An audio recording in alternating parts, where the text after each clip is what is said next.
Orange team. Hey guys, I'm Mike. I'm Tim. And I'm Mathue. Yes, he did I it.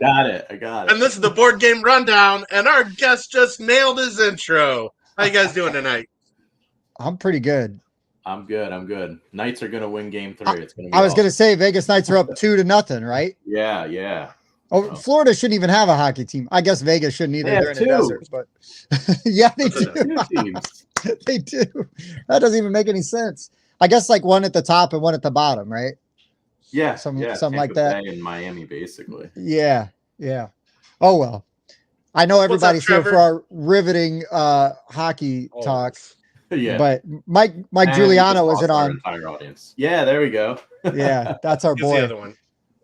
And then we got Jazz up. What's up, Jazz? Good to see you. Anyways, let's get right into this tonight. We are going to be talking about like our favorite games we've been playing recently.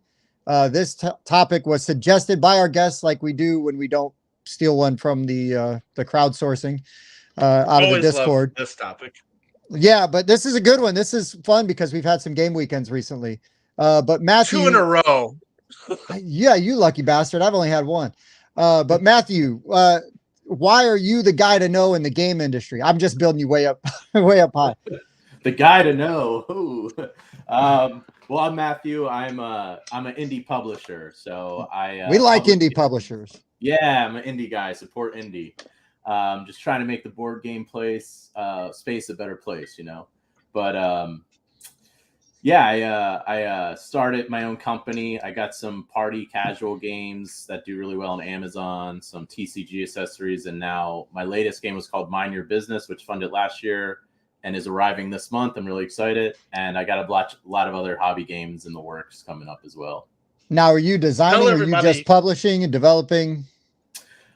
So my first 2 games I designed myself, and then I was like, you know what? I'm not too good at this designing thing. So I mainly publish now. So actually I'm doing a new initiative called the Tiny Game Series. Okay. And that's 3 games that are a smaller footprint. And I try and work with new designers on each one. This is the first year I'm doing it.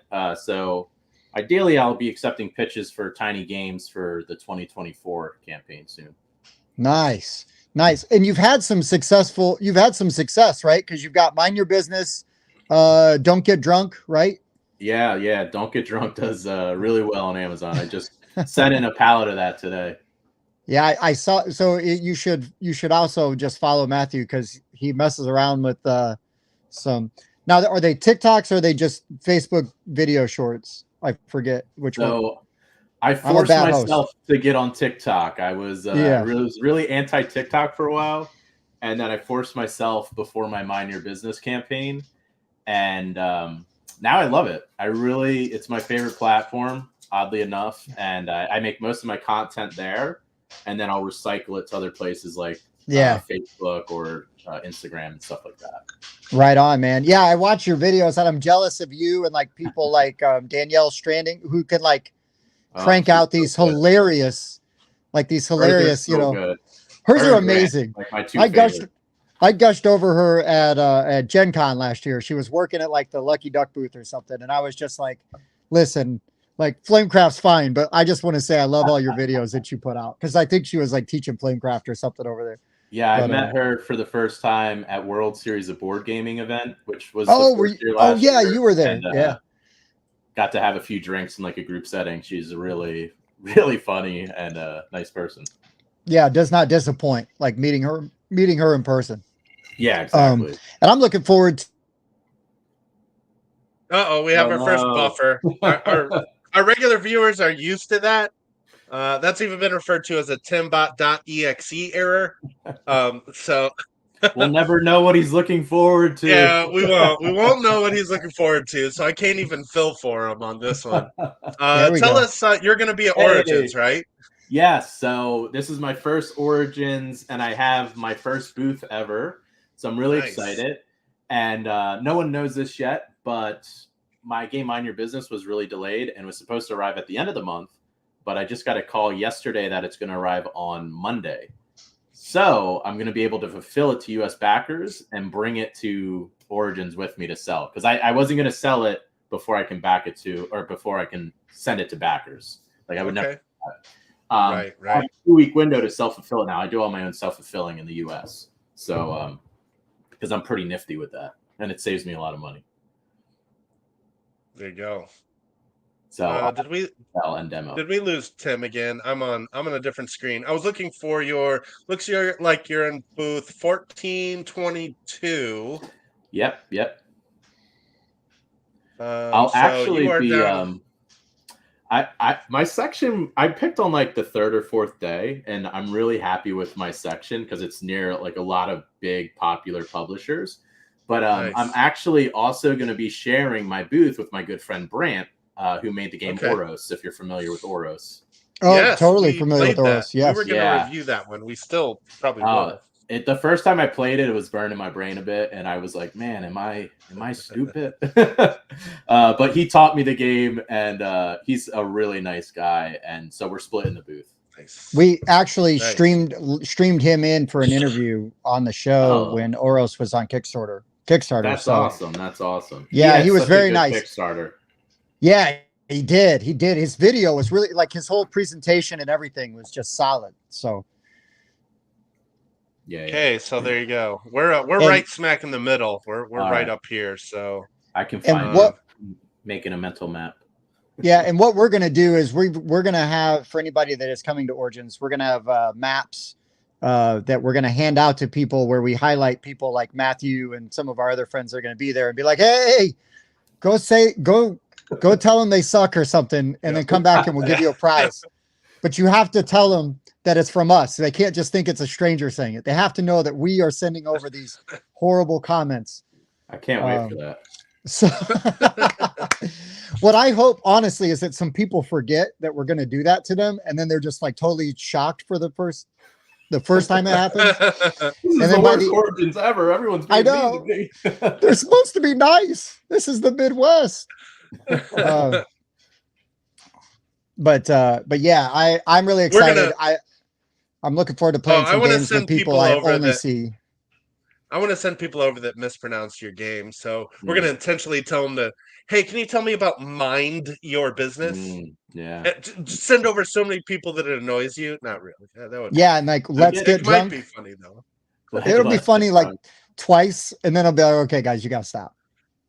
We always make, I don't know. We made quite a few games with goofy names, with like Mind Your Business and Don't Get Drunk. And even my company name, MV Born Games, is a play on Nevada. NV is the abbreviation. Okay. Oh, and that's where I started the company. So look at that. Look at that. You're getting the deep cuts. You're getting the deep cuts. I can dig it. I like it. Mike, do we need to talk about what we're drinking before we get into our list, sir? I mean, we might as well. Yeah, that's what we do. It's not Wednesday, but still Thirsty Thursday. It counts. We're drinking. Matt, what's your drink? Well, I'm in Texas right now, so I'm just drinking a little bit of Tito's on the rocks.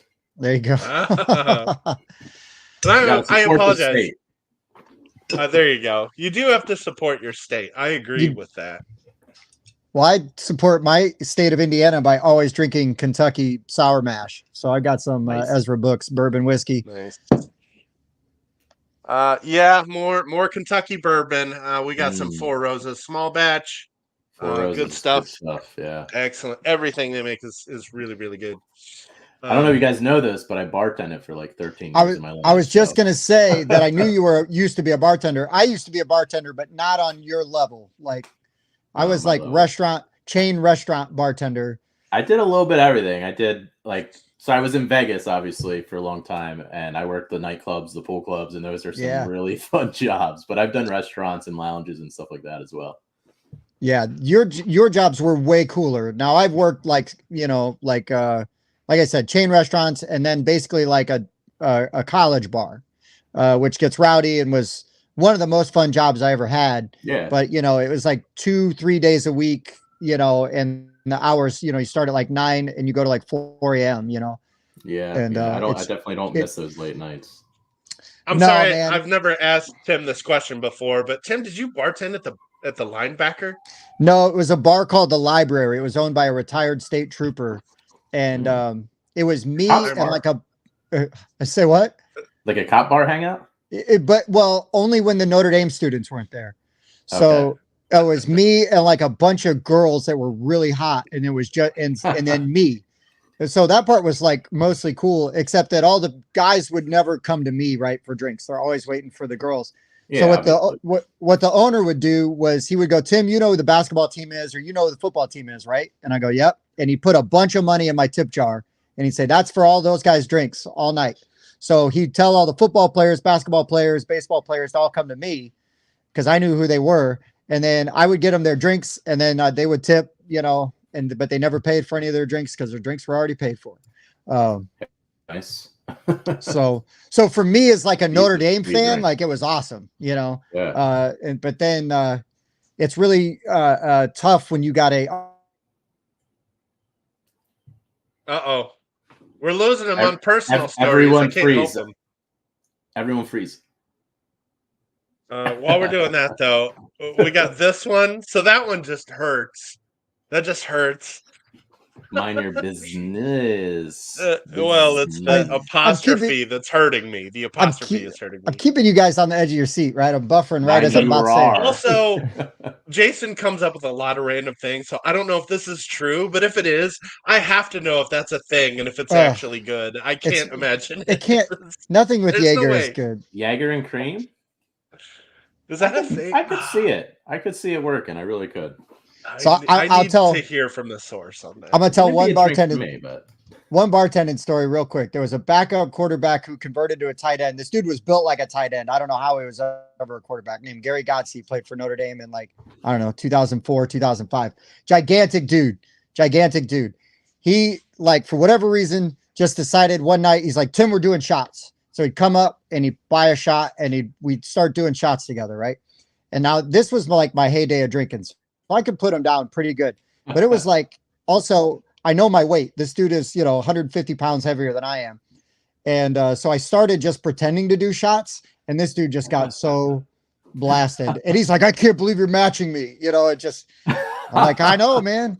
I know. I have a very similar story to that, except I was I'm going to interrupt you and cut you off. Go for it. No, that's the end of my story. Tell very similar where the girl I was dating at the time, we both worked at the same bar, and then we got off and we were going to drink at the bar. And obviously we were friends with all the bartenders. So she ordered, we were having our normal drinks, ordered food. And then she ordered, Rumpelman shots, which is 100 proof. It's a pretty strong shot. Oh yeah. And I was like, all right, it's going to be one of those nights. She's like, yeah, well, let's have fun. I was like, all right. Like 10 minutes goes by and she orders another. I'm like, all right, that's pretty quick.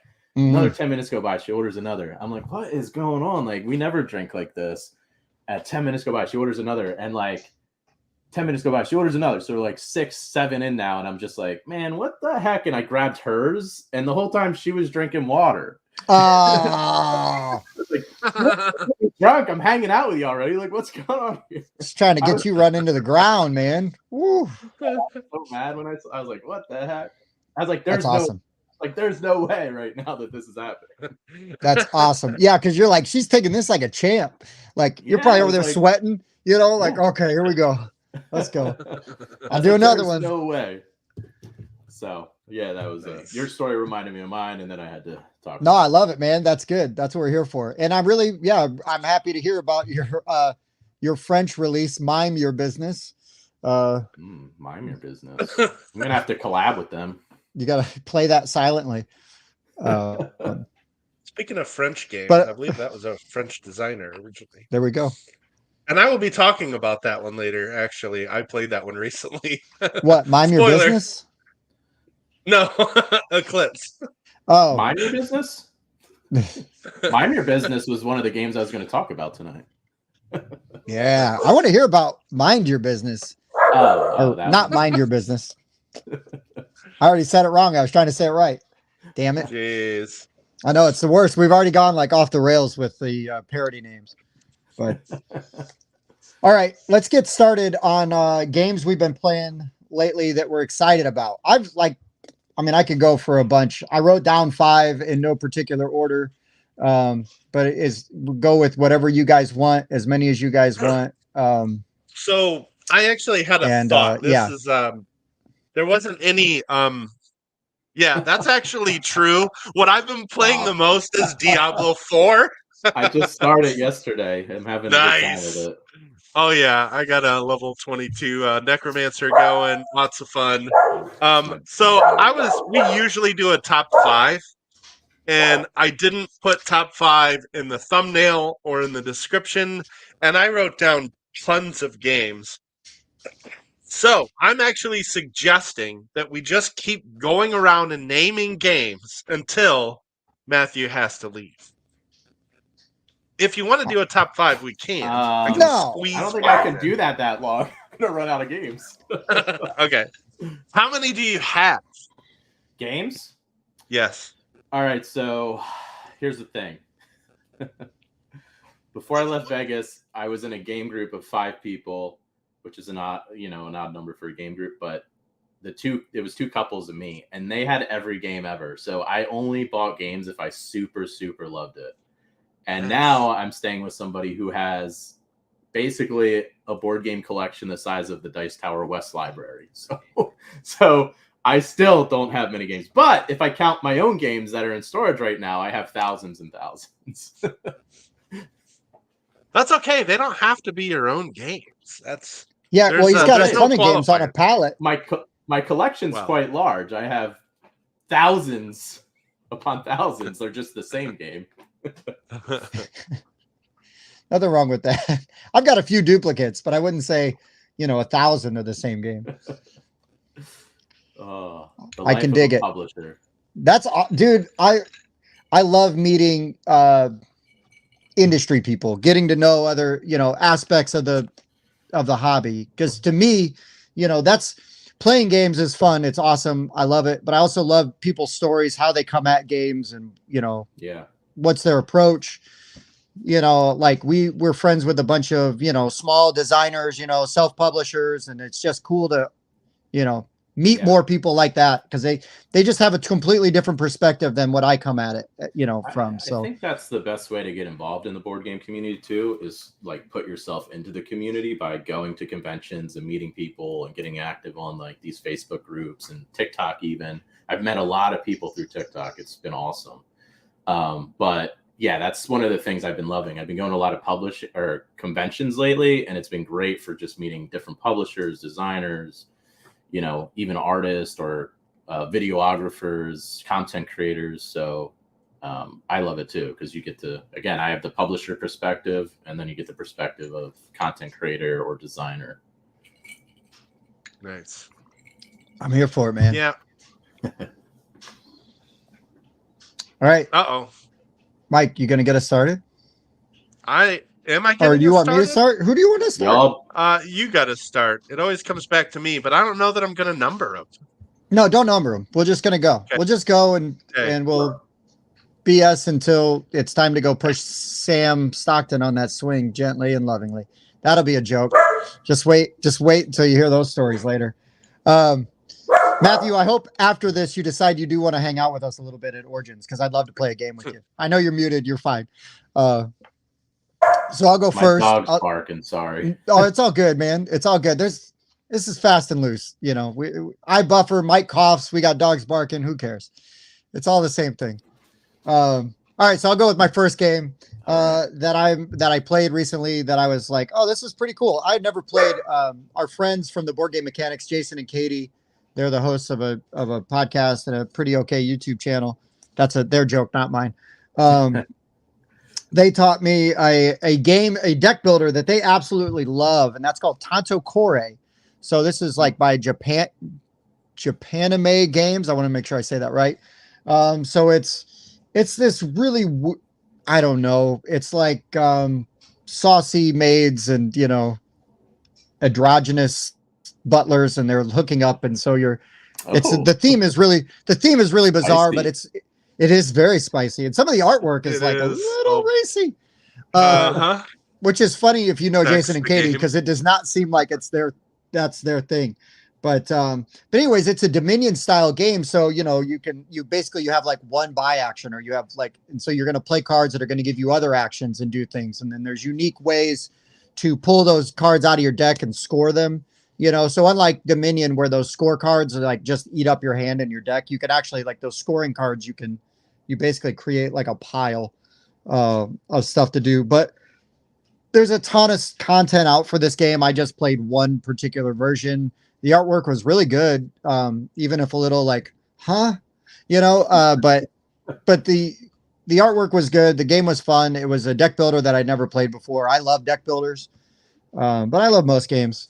And yeah, so Tanto Core, and I forget, we played like a specific expansion. I think it was like a winter themed one. But I'll have to check it out. They have the not safe for work expansion. They're pretty, I mean, I think you could just buy one and you're gonna be like, okay. This is the not safe for work. Yeah. For sure. If I'm playing a game that has a not safe for work, I'd rather have the not safe for work. Let's just get it out there. I recommend the first time I played Telestrations, we played the After Dark version, and we were drinking while we were doing it, and I was perpetually crying, like because I was laughing so hard the whole time, like I was just, so we're all just losing our minds. It was amazing. But all right, Mathue, what's one that you want to talk about? All right, one that I've been really loving a lot lately, and it's because I've been going to conventions and making friends to play with, and it gets a little hate every now and then, but it gets a little love too. Tichu. Oh, Tichu's good, dude. I love Tichu. I'm so addicted. Every time I go to convention, I meet up with a couple of friends, and we'll be like, we need a fourth, or like, will you be our fourth? And we play. Like even RageCon, I already have some Tichu games set up. Nice. There's a little app on my phone that I can play like on the plane when I'm traveling. I played Tichu on my iPad to try to learn it. Yeah, it helps you understand it more. And then when you're playing it live, I was like, this is awesome. So I first got like, I first learned how to play at Dice Tower West briefly. Like somebody else was being taught, and I just was kind of watching. And then at Gamma, people were like, hey, we need you to be our fourth Tichu player. I'm like, I watched you guys play it once. Like, I don't know what I'm doing. And then they're just like, it was like trial by fire kind of thing. And we were having fun.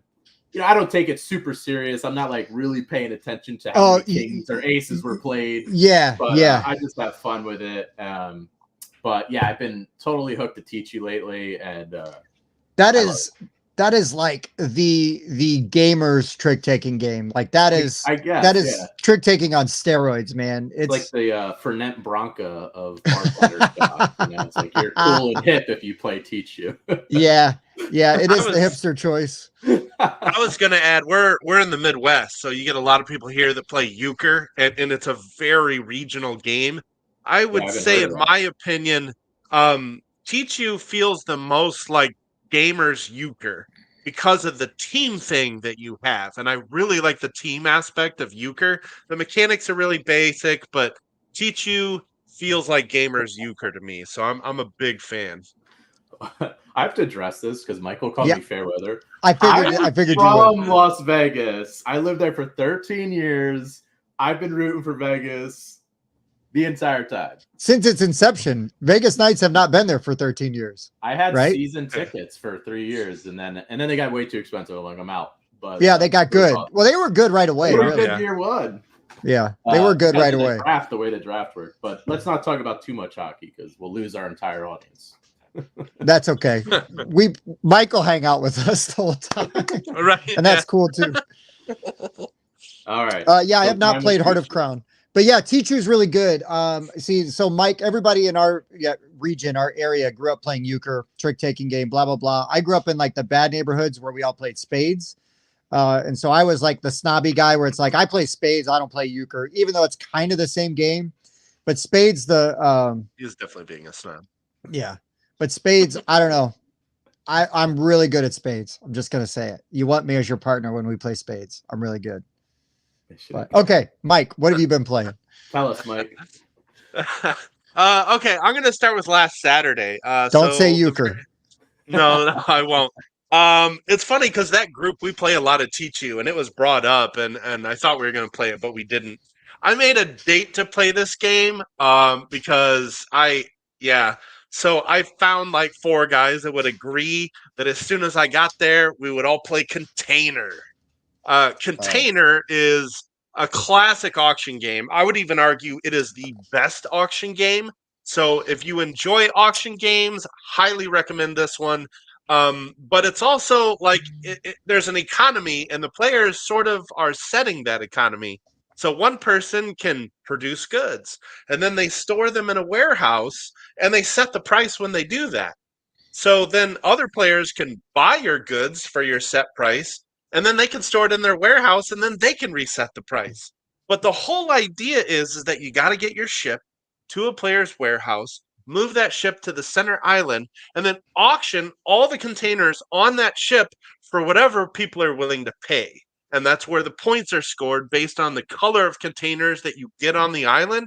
I just like how the roles sort of organically establish themselves. You see one guy like, okay, I'm going to build a bunch of production buildings and produce all this stuff. Okay, I don't want to compete with him doing that. So I'm going to be the warehousing guy, and I'm going to store all the stuff that people want to put on their ships so that they have to buy it from me. I just love how every game feels very different. And it is, again, my favorite auction game, and I absolutely love auction and bidding games. Is that a newer game? It's actually been out. It's been out since 2007. I want to say it is a very old game. I haven't heard of it. Container's classic. It got reprinted as a jumbo edition in like 2019, and that one's out of print. So there are 2 versions of this game, neither one being still in print. So I actually, I don't like to overpay for like, third party out of print games. I'm just not one of those people. Fortunately, Tim's niece was able to sell me a copy that wasn't egregiously priced. So I had to just go get it. It's a really, really good auction game. I'm telling you, I know people, Mike. You don't know this, but I know people. I know some people too. I'm not mobbed up like Mr. Vegas down there, but I do know people. I just play it. You know where I grew up, right? Atlantic City. Yeah, right. Oh, so I went from Atlantic City to Las Vegas. Man, so you did upgrade at least. You went from the depressing version of Vegas to like actual Vegas. That's good. Yeah. I'm actually going to go with a couple old games today, some old cuts. So Edward Lasso was making a joke about there being a deck building game based on hockey, which I do have. And it's actually pretty good, except it's pretty dated because it's just from the year it came out. So like all of these players are retired. And I mean, it's not like you'd know all the current players anyway, Tim. Yeah, that's also true. In it, I don't want it. The Knights are not in it. The Kraken aren't in there. I don't want it. No. The Kraken. No, this doesn't even have the Avalanche. I don't think. Maybe I don't know. Wow. I don't know. Wait, can you guys see? Is that one who's that? Do we know who that is? I don't know what team that is. I don't want to say it and be wrong, so because Michael's here watching. Yeah, Mike can say it. Sam, that is Mercury Games publishes Container. Yeah, we don't want to. Let's not embarrass ourselves in front of Mike, because we're gonna see Mike in 2 weeks, and Mike and I have been building up a lot of shit talk between now and then. So between Origins and stuff. I met him for the first time at Gamma. Awesome guy. Now highly recommend. He's an awesome dude. Here come the puns. Yeah. Are there any dice to check? Oh boy. Oh boy. All right, okay, Tim, so what you got? my next. Next. All right. Can I talk about a game I played again and I don't like still? Or should I only talk about games I do like? I'm gonna talk about one I don't like. Yeah, I had a feeling you might, Mike. So this game, the first time I played, it's kind of funny because we're talking about trick takers. First time we played this game, I was so excited for this game because I think the theme is hilarious. I already know. And I love trick taking games. And so last year at was it Origins? I think we got Cat in the Box. I played it and I'm like, I do not like this game. I should love this game. This game does everything. I like the theme. I like how it's crazy because none of the cards are suits until you play them. Like the way that whole thing works, I think is super cool and like cerebral and like real fun. And I play that game and I'm like, no, No, I can't play a trick-taking game where the goal is not really to take tricks. The goal is really to just like play this spatial thing on the board. Yeah, and it messes me up. I'm never able to pull it off. Maybe I don't like it because I'm bad at it. But I love plenty of games that I'm horrible at plenty of games that I love. But this one, for whatever reason, I think I was like super hyped up for it. And then when I played it, I was like, well, we played it again because the thing about me is that I will sit and play a game even if I don't like it, especially one that's shorter, because it's like, what the hell? Everybody's having a good time. I'm there for the experience, you know, like hanging out with people, the fellowship, right? So I had a good time hanging out with everybody while I played Cat in the Box poorly, and I still don't like it. But Cat in the Box, very popular game from Bezier Games, did very well at both Gen Con and Origins, and I get why people are excited about it, but I don't like it. I played it recently. I thought it was pretty. I kind of liked it. I thought it was a little unique, you know. But yeah, it's unique. Right. It's not really trick taking. You're kind of just building, trying to get a pattern thing going on or some kind of. Yeah, and I think that's what messes with my brain about it is that it's not really a trick. It's kind of a trick taker. Like it's a trick taker if you say you're going to take 2 tricks, and it's like, well, fusion. Yeah, it's like okay. It's not my favorite, and the more I've played it, I don't love it. I still look forward to playing it, and I'll happily play it. But yeah, I don't like it as much as I thought I would. The spatial puzzles is interesting and it's unique, but yeah, not a love for me. Had you played it, Mike, before we played it? Did we play? We played your copy, didn't we? Oh yeah, I've played it. Yeah, I've played it several times. I'm up to 5 or 6 plays on that. That was one that I was like, oh, I'm kind of glad I didn't buy this because I was gonna rush out and get it at Origins one of those days because they were only selling so many copies a day, and it's like and I didn't get it, and I'm like people in my group have it. I'll be fine. And then we played it for the show to review it. And I'm like, oh no, I'm really glad I didn't buy this. Oh man.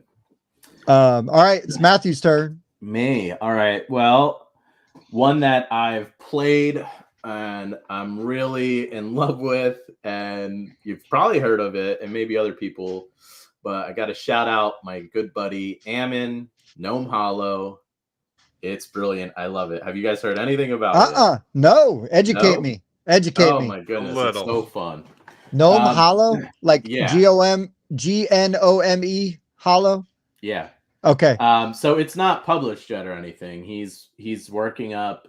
He's been taking it to all the different conventions and demoing it. And that's kind of where I first met him in person at SaltCon, actually.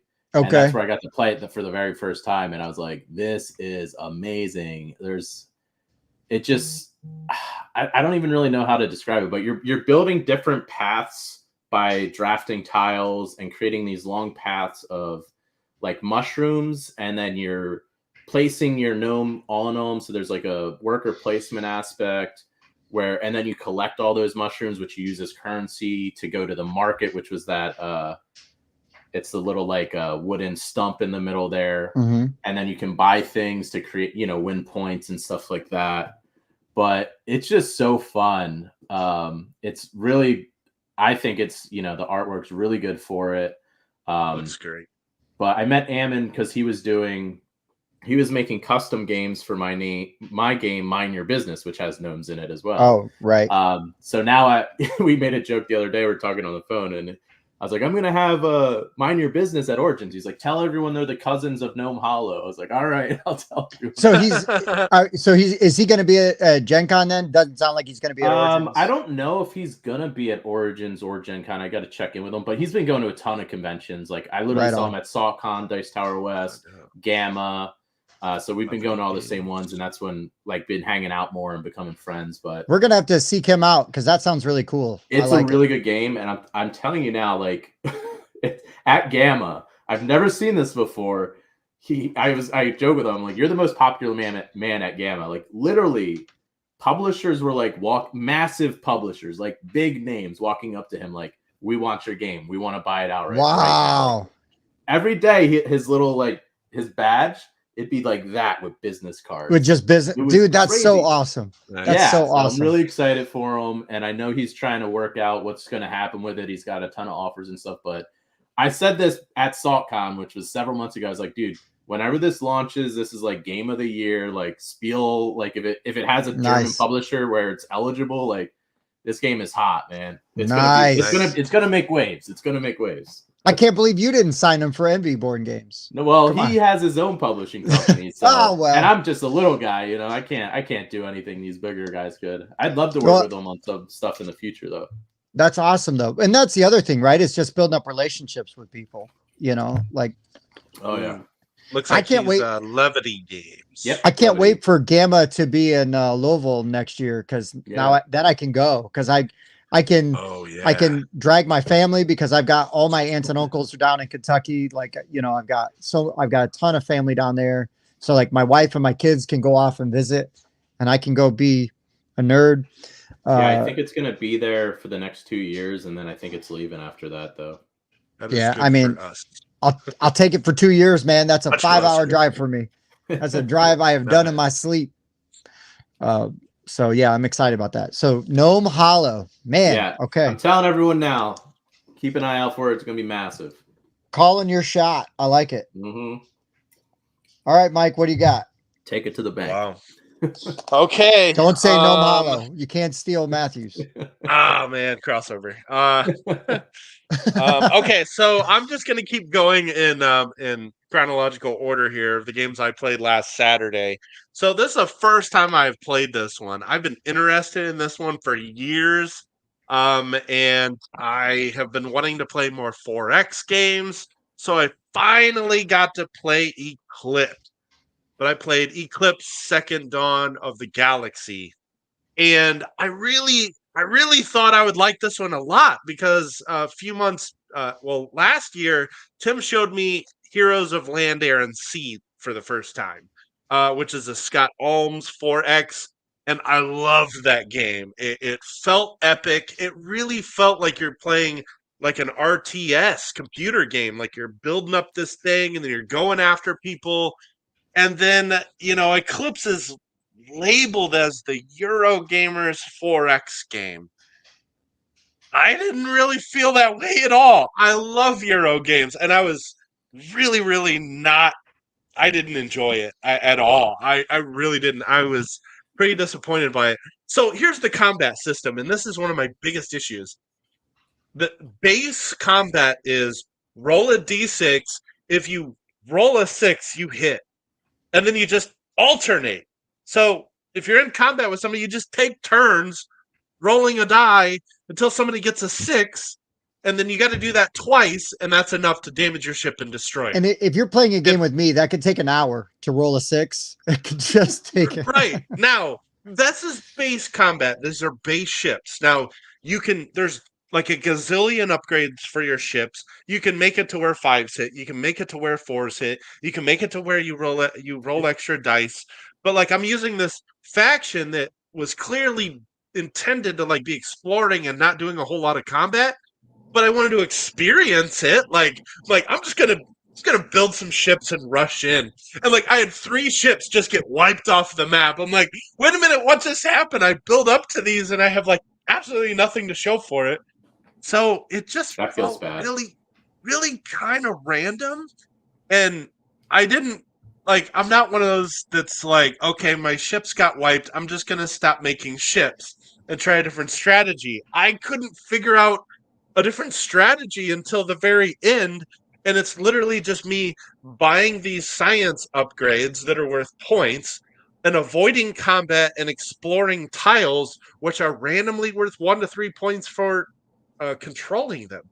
And even if you win a combat, you get a random number of 1 to 4 victory points for winning that combat, and a random number of 1 to 4 for each chip you destroyed. And if you have 4 of those chips collected between 1 and 4, you draw from the same bag and you try to upgrade the current VP chips that you have. So if somebody already has like a whole ton of the 4s, what's the point of doing combat at the end of the game? It just... I was so frustrated by that game. I wanted to like it so much. I've heard great things. It's super highly rated. It has been for like a decade now, and I couldn't have been more disappointed. Oh, it's been out for a long time? 2011, I believe, is when the first edition came out. I'm thinking of a different game because somebody was calling some game like the Twilight Imperium Light, and I don't know if that was the one they're referring to. I've heard this called that. So just to make sure, I would play Twilight Imperium in a heartbeat over Eclipse. So this is. I feel like I don't remember. I don't know if it was this game, but I remember playing some game and somebody was like, "It's Twilight Imperium Light," and I played it. And I was like, "That was awful." That's what I thought, but I don't know if it was the same game. It was a long time. It was a while ago. Twilight Imperium Light for a long time. Okay, and maybe to be fair, it was this one. I don't know. I haven't played Twilight Imperium yet, and I still want to. But yeah, man, I enjoyed Twilight Imperium when I played it. It was a group of 3, and we did it. I think it was like 4.5 or 5 hours, so pretty good game. But I think we got a few things wrong. But also, the thing I didn't like in that game was the combat system. It was a rolling dice kind of thing, and I was like, "This doesn't feel good." But the combat system is tough sometimes. And yes, Brian, even with you, I like playing Twilight Imperium. We played a game with Twilight Imperium with my friend Brian, who did not realize that on a D10, if it has a 0, that's a 10 and not a 0. And it's like, Brian, you can't roll a 0. Like the lowest you can roll is a 1. And it was 3 hours into this game when he realized that. So Lord knows how many changed everything. Yeah, well, we were rolling in a box because, the game takes up the whole damn table, so we were rolling dice in a box. And when you would roll hits, you'd show, hey, oh yeah, I got these hits, right? But when it was misses, it's like, who cares? Nobody double checks your misses. So many 10s. And I was standing by him and I'm like, dude, you rolled 2 zeros. Those are hits. And he's, those are 10s. And he's like, what? And I was just like, oh my God, I'm going to bed because it was like 3 in the morning at a con. There's a lot of other random combat systems I like. And Sam mentioned Andromeda's Edge, which is based on Dwellings of Eldervale. I love the combat system in Dwellings of Eldervale, and it's pretty random, but it feels really good. Like, okay, you're bringing in 3 guys. I've got 2 guys and a dragon. So you're rolling 4 dice to my 2. Single highest result wins. All right, throw them. Yes. The result right away. So it's really exciting when you have that one worker that rolls a 6 against a dragon, for example. That's a lot of fun, in fact. But yeah, just alternating rolls just didn't do it for me at all. Yeah. But I love the combat system in Dwellings. It's really exciting. Dwellings of Eldervale a lot. And yeah, Andromeda's Edge, I really want to play that. I'm excited for that one for sure. And then also the comments of all the gnome name games that were coming up for a while had me cracking up. So I wasn't laughing when you were telling us about Eclipse. It was kind of the comments that kept popping up. No, laugh at Mike. Laugh at Mike's despair over playing Eclipse. That's fine. I'm used to it. Our Matthew, live chat is fire on a weekly basis. So that's how our live chat goes. If you say something that could be twisted, they're going to twist it in the most fun way. And then yes, the puns are strong. The puns are very strong. They're very strong. And then our buddy Sam, so I know he played Andromeda's Edge when he was over at the Quackalope studio, I believe, right? Isn't that when he played it? Sam will correct me if I'm wrong. I saw it. I was very jealous though. I wish I signed up to play it at PAX U and I didn't. And I really wish I did. But I'm looking forward to that one. I mean, the nice thing is that game's so hot. You're going to get a chance, because there's going to be somebody you're going to encounter that either has it in your game group or you go to enough conventions. It's going to be getting played at a con. It's going to be at a table. You're going to have a seat. You'll be fine. Yeah. All right, Tim. What else you got? Okay, this one is a slightly older game that I was very excited to get to play because I love the theme and I like these style of games. They're really fast, really easy, and that is Campy Creatures. So in Campy Creatures, it's like a monster movie themed sort of game. So everybody has the same hand of cards and they are numbered like 1 to 10. For example, right? Something like that. I know that's not the exact number, but you've got, let's just say 10 cards, 1 to 10. But card 3, which is the mummy, always beats the kaiju, which is card 10. So you want to make sure, like if you're playing your kaiju, because it can get beaten by a smaller card. And then what you're trying to do is you're trying to time the play of your cards, because what's going to come out is every round there's basically a market to choose from of these mortals. So they're your victory point cards or negative victory point cards. So you know what 4 or 5 cards you're bidding on. And so you got to decide like, okay, am I okay with getting a garbage card? Do I need to go all out to try to get a really good card? And so you're trying to time. I love games where you're gaming the other players more than you're gaming the game. I used to like playing poker and stuff, and things like that, where it doesn't matter what your hand is. It's what, if I can make you think, whatever my hand is. And so Campy Creatures is kind of like that, but it's got like classical, horror movie, Universal kind of style monsters. The game was super fun. It plays, 20, 30 minutes, even with learning. And you can change it up. The rules are very straightforward. You can change out. There's enough options so you can change out the different critters you're playing with. And it was super fun. I asked our... No. It was really fun. So we actually had Jason from the Board Game Mechanics in town 2 weeks ago, and Tim requested he bring it and teach it. So he actually taught it in studio, and the first time we played it was a live game. I'm back. Oh, that's awesome. And what's funny, to continue and finalize this story, is the first card I play. Hashtag play the beast. Is the dumbest play to make at the beginning of the game. So we're like 2 minutes into this video, and it's like, oh, let's watch Mike lose right from the beginning. There is a card that actually makes you lose 3 points, and I don't know if I just had a brain fart or I wasn't reading all the text on the card. You just don't gain 3 points. If you have the card in your hand at the end of the round, you gain 3 points. You gain 3 points, and so it's called the beast. 3 points. Yeah, you're giving away 3 points. 3 points. Who needs these? Get out of here. So we played this game a couple times over the course of the weekend, and every time I played it with Mike, and every time was like, play the beast, play the beast. Every time it's his turn to pick, I'm like, you're playing the beast, right, Mike? It was just a running joke for the rest of the weekend. A joke for the whole weekend. It'll be a joke every time I play this game. It's Mike. If we're playing a game and you've got a little bit of AP, I'm going to be like, just play the beast. I don't care if we're playing Ankh. I don't care what we're playing. I'm going to play the beast. Any game. That's a T-shirt actually for you guys. Play the beast. Hashtag play the beast. Play the beast. It is. I know. it's a T-shirt. Good slogan, dude. David, I would still play Eclipse again. I was disappointed, but I'd still try it again because I did so terrible. It's like I got to try to make it up sometime. It wasn't like super long, so we'll see. All right, Mathue, what else you been playing? Oh, what have I been playing? So I had a game night recently with some folks here in the area, and they're definitely older games that I've been playing, but I had a lot of fun with them. So this one, I think is from 2007, and it's really pretty easy, but Parade. Dude, Parade is so good. Right? Parade is so Mike, I had a lot of fun Mike, you would love Parade. Mike, you would love Parade. I'm telling you right now, Parade's really good. I'm already intrigued because it's Mathue, I will stop stepping. Tell me more. Yes, tell him more. I will stop stepping on your game. It's the Alice in Wonderland, theme there, but basically everyone has cards in their hand. So I guess it's hand management, but there's a row of cards in front of you with different, I think there's 6 suits total, 6 different suits. And there's a line of cards in Parade, and you have to play a card from your hand to the back of the Parade.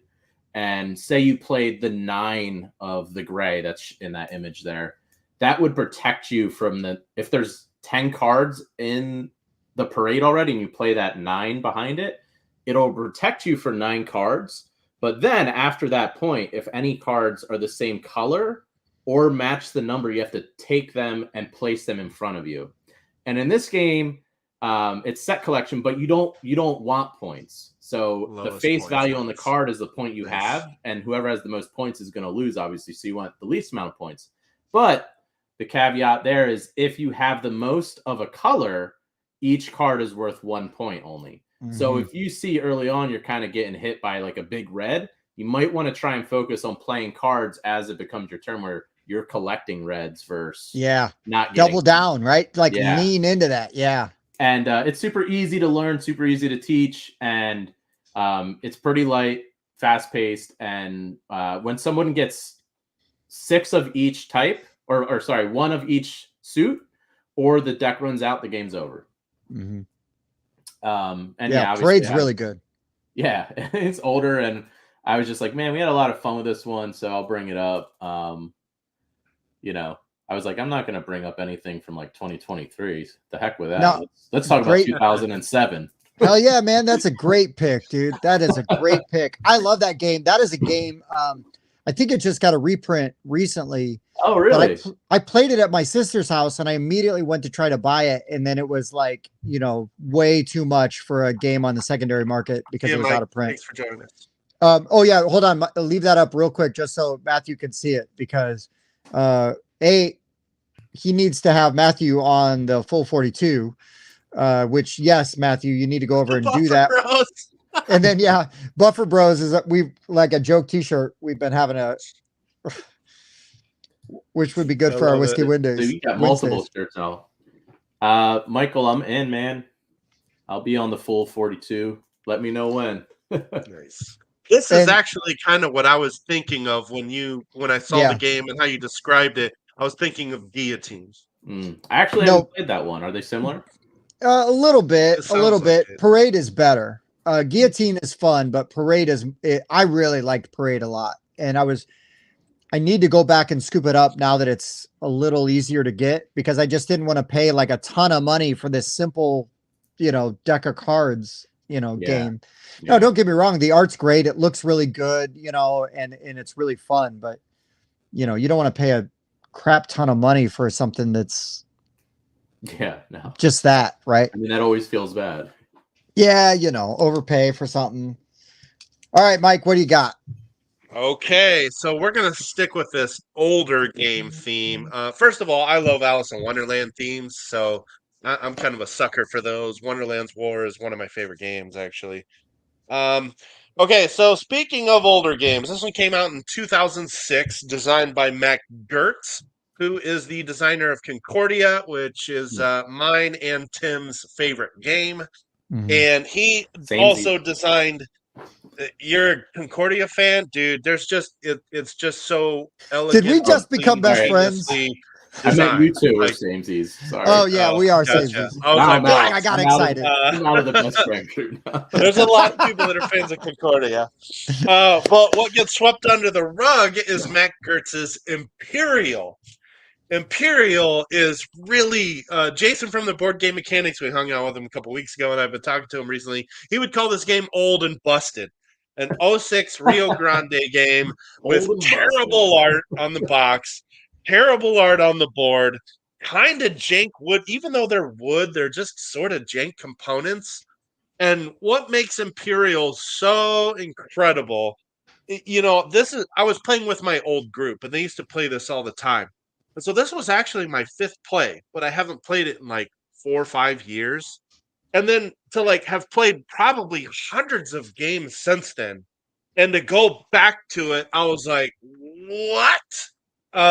So, all right, Imperial, here's how this works. It looks like a war game because you're controlling a country, and you've got factories, and you are putting out battleships. But really what you're using them for is to expand your influence so that you can control neutral countries, because you're playing a rondel. And when it comes around to the taxation action, you want to be able to control extra territories because you get more tax when you do that. But if you have too many military units, they count against your tax. You got to pay for those military units. So really what you do with them is you send them in the battle with the intent of them being destroyed, so you get more taxes. You don't have to pay for dead units. So this game is literally profiting off of killing your war troops. The war machine. But it's not even just that. This is also a stock market game, because everybody controls a majority of a certain country's stock at the beginning of the game. But somebody can buy more of that stock than you. They then take control of that country. If you started the game with Russia, you may not have control of Russia by round 5 because someone bought more stocks of it than you. Now they're controlling Russia, and they're doing the moves and moving the military. But every time you tax, it moves up your point modifier, and every stock you hold of that country is multiplied by this point modifier. So if the person that bought your country knows what they're doing, that's okay to let them run your country as long as they're doing it effectively, because your stocks are still going to be worth a lot. So I just got to mention how I ended up winning this game when I haven't played it in 5 years. Was instead of every time I had the chance to invest, I wouldn't buy the most expensive stock I could afford. I would buy a middle one and I'd leave some extra money so that when I knew there were only 2 rounds left, I bought the most expensive stock of the country that was out in front so that I got the most multipliers off the country that was in first. It's like prospecting on who you think is winning the game. And Nice. it's incredible. The player interaction is off the charts. I've never seen anything like it. It is so good. And now just wrote it down. I was like, I'm gonna nice. This out. Imperial I actually want to play. I mean, taxation is theft, but I want to play. Yeah, I love it, man. I can dig it. Stock market, Rondell. That's like killing your opinion, ship man. You get, there is some similarity, Edward, to Navigador. I played that one years ago. Same designer as well. There are some similarities, but I really think with Imperial, being able to buy whatever stock you want just makes that game really sing. It is one I had to talk about, and I'm going to check it out.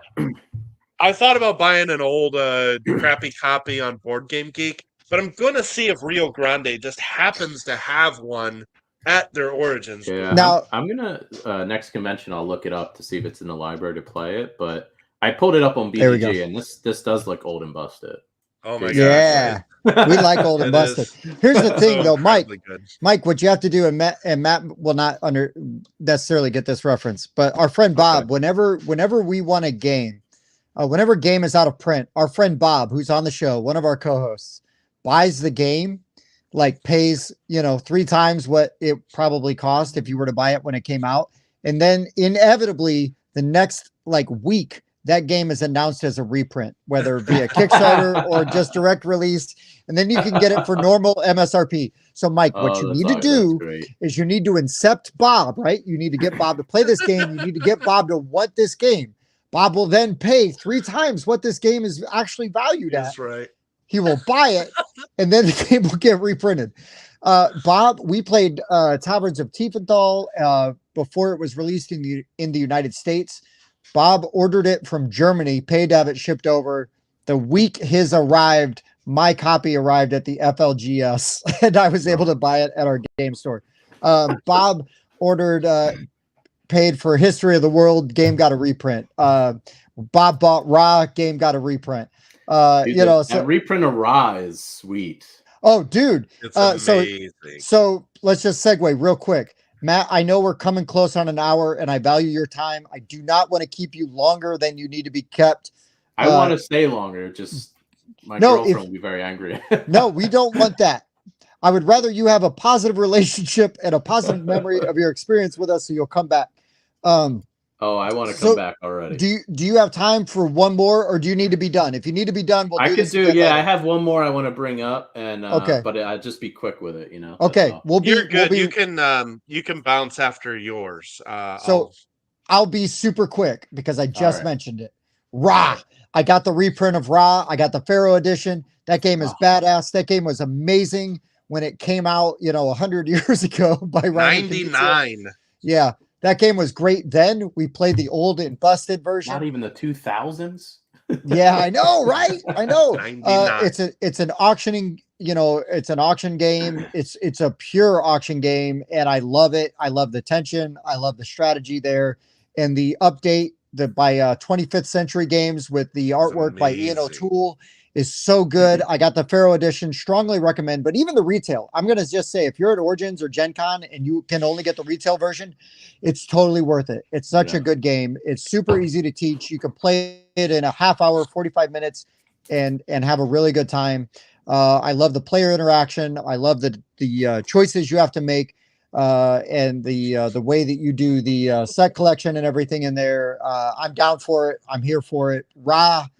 I love it. That's going to be the last one I officially talk about. And when I played it, it was literally on like paper that was printed out and like really crappy components. And then I saw the reprint. I was like, what the shit? Like, it increased by the component quality increased by like 10,000. I was like, oh my God. So Mathue, I'm going to be bringing my copy of Raw with me to Origins. If you got like 5 minutes and you want to play, dude, like I'm all over it, I'm putting it on there. Like if you got time to even just play one game with us, I'd love to play a game with you while we're at Origins. Cause I know I've already wrangled in Mike Giuliano, we got Sam Stockton, we got some other other designers. Yeah. Oh yeah. Shit. Okay. Well, we won't play that with him. We'll play something else. We'll tell him. I'm kidding. We'll tell him 8:30. We'll show up at 7:30. We'll play Raw.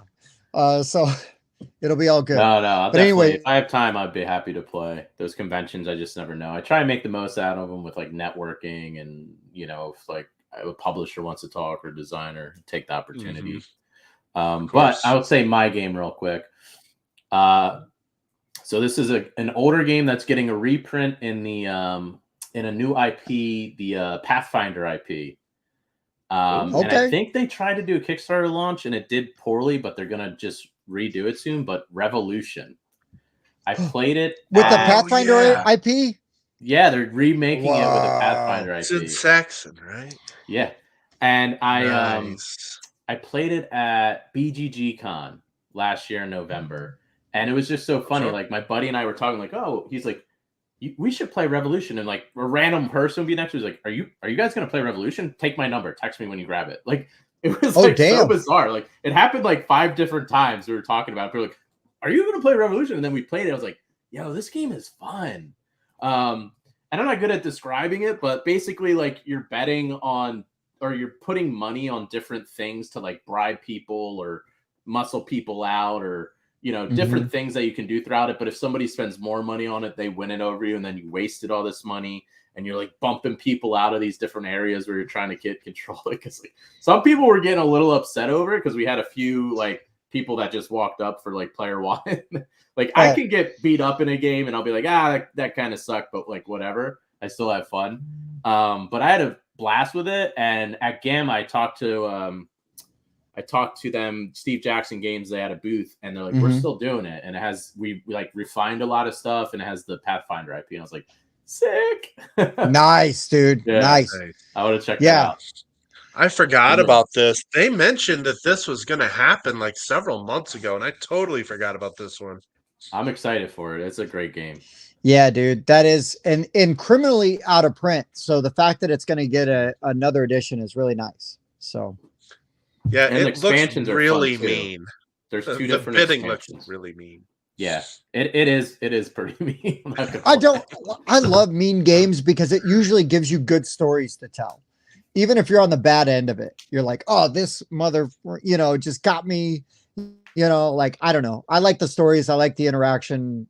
I love it. I love that kind of thing most of the time, unless it's Foundations of Rome. Then I don't like it. But anyways, Mike, what's yours? We're going to keep it going so that Matt can get out of here. Yeah, I got to hear yours, then I got to run. Okay. Then I will go to great game. Glad you loved it. Okay. Glad you're here. If they got they're going to be there, as far as I know, Inside Up Games and Earth. Okay. Oh, I can't get enough of this game. Man, I'm a big fan of Wingspan, and it feels like a juiced up Wingspan because instead of just working on cards left or right, you're working on cards that can score off of each other in columns, or sometimes even diagonally, or sometimes just based on tags. So you're building these cards in a 4x4 grid. And so there's like this 2D aspect that you're paying attention to. So it's literally this extra dimension to engine building that I just haven't seen before. To be fair, there is 0 player interaction. One person picks an action and everybody else does it simultaneously. Don't care. I love the puzzle that this game creates, and I have a blast every time I play it. It's a total point salad, and it spits cards at you. But my favorite engine building games are the ones that give you a ton of stuff and let you decide what to do with it. And so this does that in spades, and I love it. Yeah, Mike, I don't know that you ever said the name of the game. Earth. It's Earth. What's this thing called? Yeah. Mike was like building they up. had a killer campaign. I mean, they did really, really well. I don't know much about the game, but now I do. But yeah, I'll have to check that out for sure. Yeah, whether you wanted to or not. I'm definitely checking out Imperial.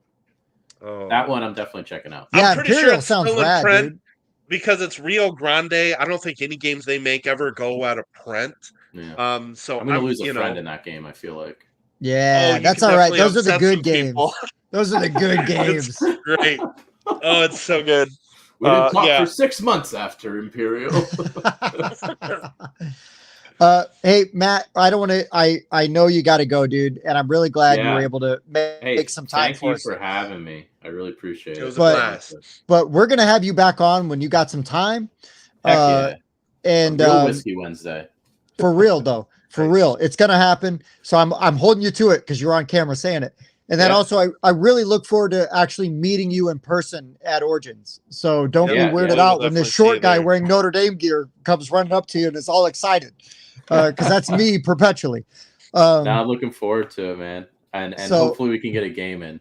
We'll figure something out. But yeah, looking forward to hanging with you more. Thank you so much for making some time. I know it was a little tricky, like fitting this in your schedule. You got a lot going on. So thanks for having me, like I said. And we'll definitely link up at Origins and be in touch. And I'll love to be back on the show. Oh, it's going to happen, Matt. We'll figure it out down the road, and you're coming back on. So perfect. And then you got to get on the full 42 because I don't want Mike giving me crap because you came on here a bunch of times and you never came on there. So he's got to invite me. So yeah, all right. Hey, ball's in his court now. Yeah. All right, guys. Thank you so much. Yeah, Matt. Have a great night, man. Signing off. Signing off. And for everybody else, we're going to stay on, and Mike and I are going to hang out. But we're not going anywhere. All right, catch you guys later. See you, Matt. Yeah, we wanted to like really make sure we had time with Mathue because he's a good dude for sure. I can't wait to actually get to meet him and talk more. The nice thing was I don't know. He didn't know me and talked to me, a bunch when he didn't know me. Gave me some good info early on. I can't really go into a whole bunch about it, but some really good stories. Anyways, Mike, you want to maybe you and I like do one or two more, and then we're gonna play our end show game. Oh no! Is it still possible? Just one other person? How are you? Well, what I think we're gonna do, Mike, is I think I'm gonna have to go on the honor system and say you can't look at the chat, and then it's gonna be you versus the chat. The chat. Okay. How's that sound? Like 15 other people. Right. Yes. I'm good. And Sam, dude. Sam, you know how we roll, Sam. We bring all our friends together.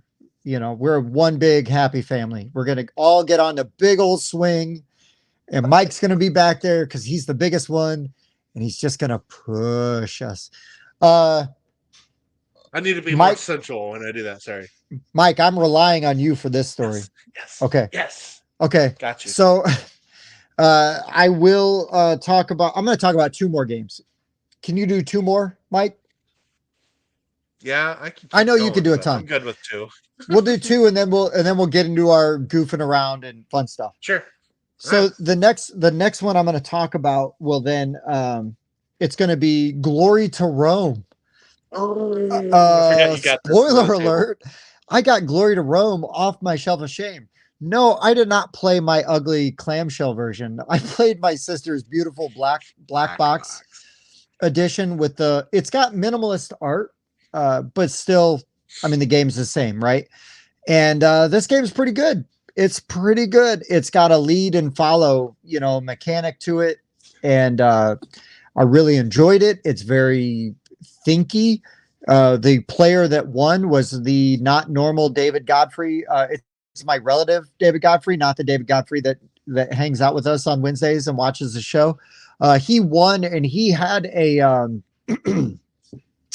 I believe there's two different buildings that if you play and you meet the prerequisites, it's like an instant win. And so David hit one of those and won the game. But I don't care. I still had a good time playing. It's really interesting. It takes a while to build up to those. It does. It does. But we were deep in the game, but I had a good time playing. I was really glad to finally learn it and play it. My sister said she was going to bring hers for my birthday, like my birthday game weekend. We had it at Mike's, which was freaking amazing. Thank you, Mike, for helping with that and hosting. And it was awesome. It was never in doubt that it was going to be a fantastic time, but it was an absolute fantastic time. And a lot of that helped because Mike provided a great game space, and we brought a lot of food. I brought some food. Hey, I'm just going to say, I know your barbecue was really good. You know, your slow cooked meats, but the stuff I brought went really fast, and I brought no leftovers home. So I was in the middle. I played like I started the day with Brass Birmingham. Yeah, you started. By the time I was done, all the queso was gone. I didn't even get to have any.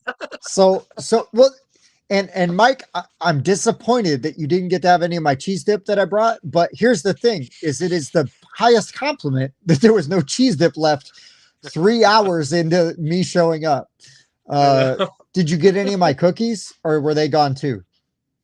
Ooh, I don't remember which ones. Because I brought my cheese dip and I brought chocolate chip cookies. They were the homemade cookies. I was the only one that brought homemade cookies. I do remember having some of those. They were good. Both were gone pretty quick.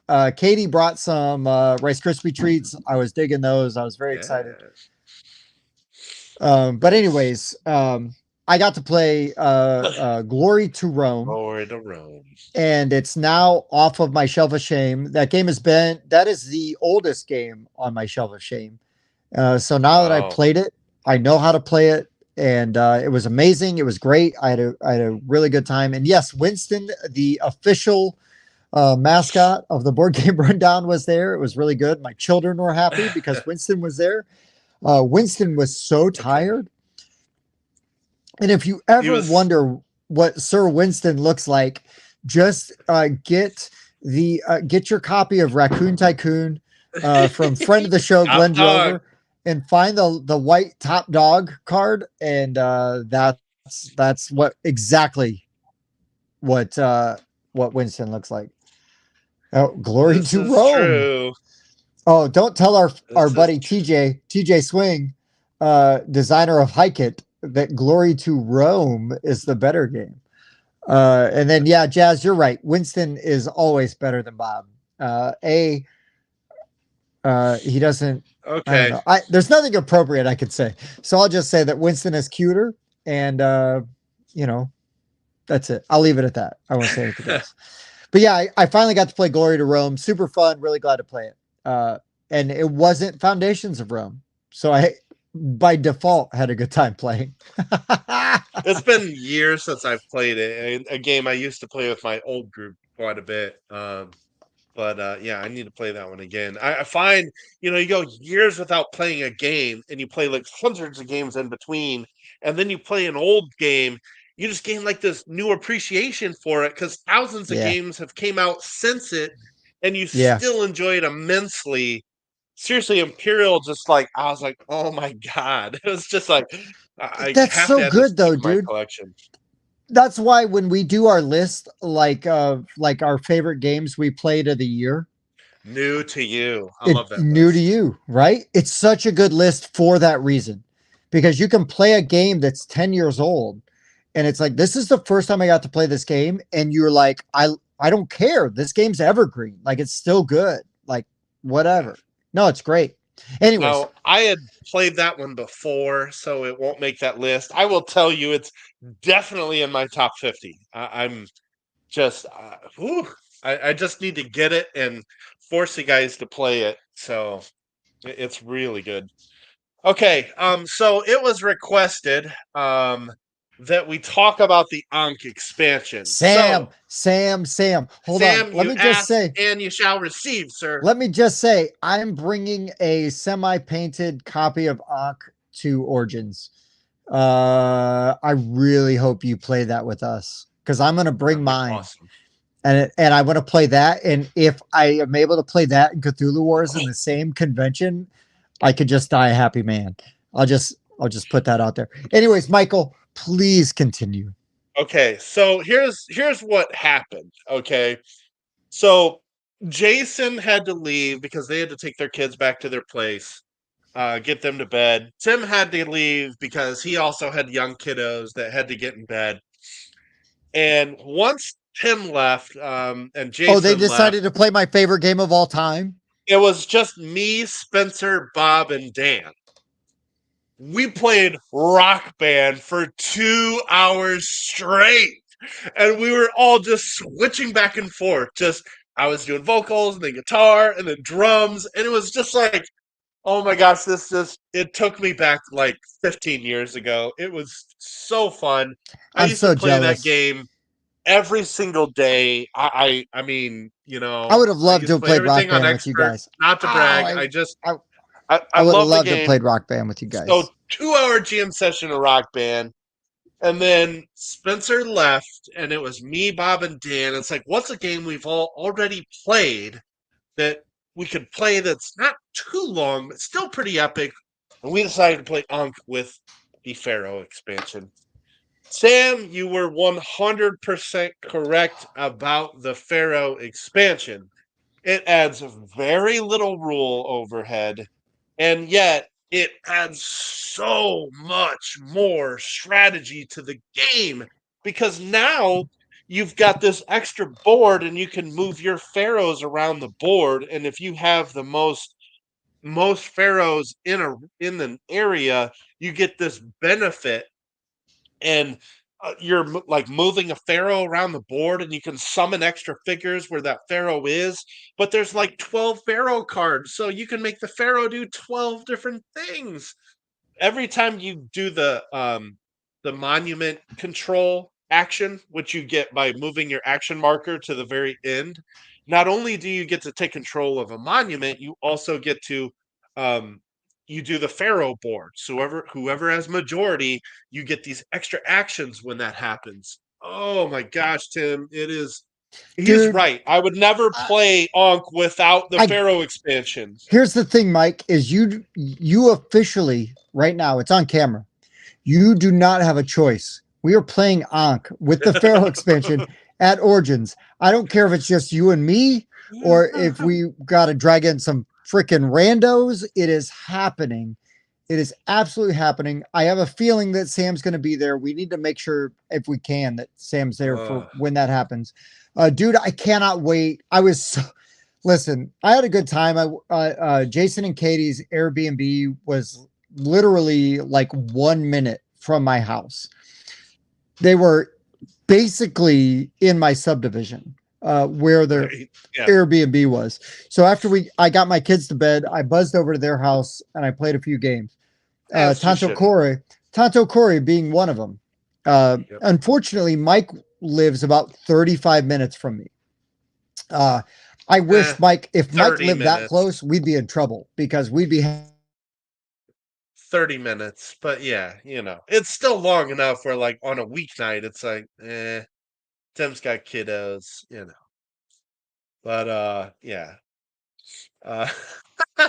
I will have to say though, so it was me, Bob, and Dan. And we started this game at like 1:00. We didn't finish until now. We started unpacking Pharaoh at like a little after midnight, and we're and we're like unpacking the Pharaoh, and they're like learning it while I'm setting it up. And so it took a while. So we didn't start till like about 1:00 and went till about 3:30. And so me and Bob actually merged, and Dan beat us merged. So cheers to Dan. He had the best Ankh abilities going, and so he had this one massive battle that allowed him to rack up, I don't know, it was like 10, 11 points in one battle, which in Ankh is a ton. And then after he did that, he was like 2 away from triggering in the win, and there was no way Bob and I could stop it. We actually just stopped the game at that point. Like, okay, you win. Good job. No, I don't care. I love Ankh. Like, that's so good. Yeah. No, and if honestly, I was saying before I buffered, if Mike and I lived closer, we'd be in trouble because we'd be trying to play games all the time. But no, Jason and Katie were close. We played Tanto Core. I was so sad to see that they played Ankh after I left. But I did feel slightly better that they didn't start until like 1 a.m., which was about, I don't know, I think I left Jason and Katie's at like 1:30. So it wasn't long after I left their house. Damn it. Dan finally shows up when I talked about he blew me and Bob out. Listen, that's what Dan does. That's what Dan does. Oh shit! What timing? Too many games end up being pyramid schemes. And I'll just say this real quick, just for anybody: if you're coming to a con or you have the opportunity where you're going to be in the same place where we are, I don't care what game it is. If you got a game that you love, you want to play with us, we're going to play it. I'm going to commit to that now. I don't care what game it is. I don't care how much I hate it. If we got time, we're going to play it. We'll play it with you. I want to play your favorite games with you. It just so happens that Mike and I both love Ankh so much. It's very easy for us to play Ankh together. Same thing with like Sam Stockton, right? We love Sam. With Dan. It's in all three of our top 5. Yeah, we all love I don't think we pulled Bob over to the dark side. I don't think we'll get him there. We didn't win him over with that game. Now, to be fair, it was late, but Bob did not use his faction ability the entire game. Not once. Listen, and that's on Bob. I'm playing my game. I'm not, it's late. I can't. I just want to say. listen here, Hooper. Listen here, Hooper. You are not a fan of the show. You're part of the show. You don't get to dictate. Now, if a fan of the show shows up and says, "Hey, I want to play Foundations of Rome, and I want to play it with the steel mechanic, and I want to play it with Tim," guess what? I'm going to sit down at that table. I'm going to play it with that person. And they're going to have the best time beating my ass at that game that they've ever had playing that game. I don't care. I'm here for it. I didn't hate Eclipse. I would play it again because I have to do better than I did before. My one little ship going as far away from the other players as I can to avoid combat and hoping I stumble into a 3-point planet. Like, there's just no way I could have a worse experience than that. Oh, Mike. Yes. Where is it? Oh, Mike, I don't even know where it is. Andrew's going to be at the con for a day, right? Yeah. You got to bring it. Yeah. If Andrew's going to be at the con for a day, you have to bring this game. Well, you better bring autocomplete. Oh, dude. Well, we're going to play autocomplete tonight, but yeah, I'll definitely do that. And yeah, Bobby, come on, dude. It was at least better, but we didn't even get peak Bob there. Like, man, you know what I did though? I did a dick move to Bob that you did to me the last time you and I played it and one merged. So, Bob set up like 2 different monuments that were in a spot to where he could plant his god in between and be adjacent to both. I'm playing, I think, Osiris, who can put those underworld tokens on the map and it blocks it. So where do I put my underworld token? In between his 2 monuments. I was like, I learned that one from Tim, sir. I'll let you know. Hey, and guess what? It worked. It worked when I did it. Well, yeah, it did. Except that you and I merged, and then I did it to Bob, and me and Bob merged. So there's a trend here. Yeah, except that when you and I merged, Mike, what did we do? We crushed. Well, we did win. We crushed. But I don't know that we could have stopped Dan from that one battle where I think I don't remember what he did. He got like 11 points in one battle. He maybe he remembers. My memory is fuzzy about that.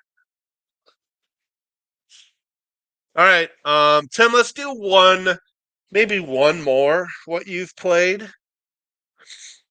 Let's see. You're buffering. I have so many. I wrote down so many. Go ahead. Anyways, are we doing one? We're doing one more, right? Yeah, I'm good I was with that. buffering. Okay, I'll do one more. Then we're gonna play some autocomplete against the crowd.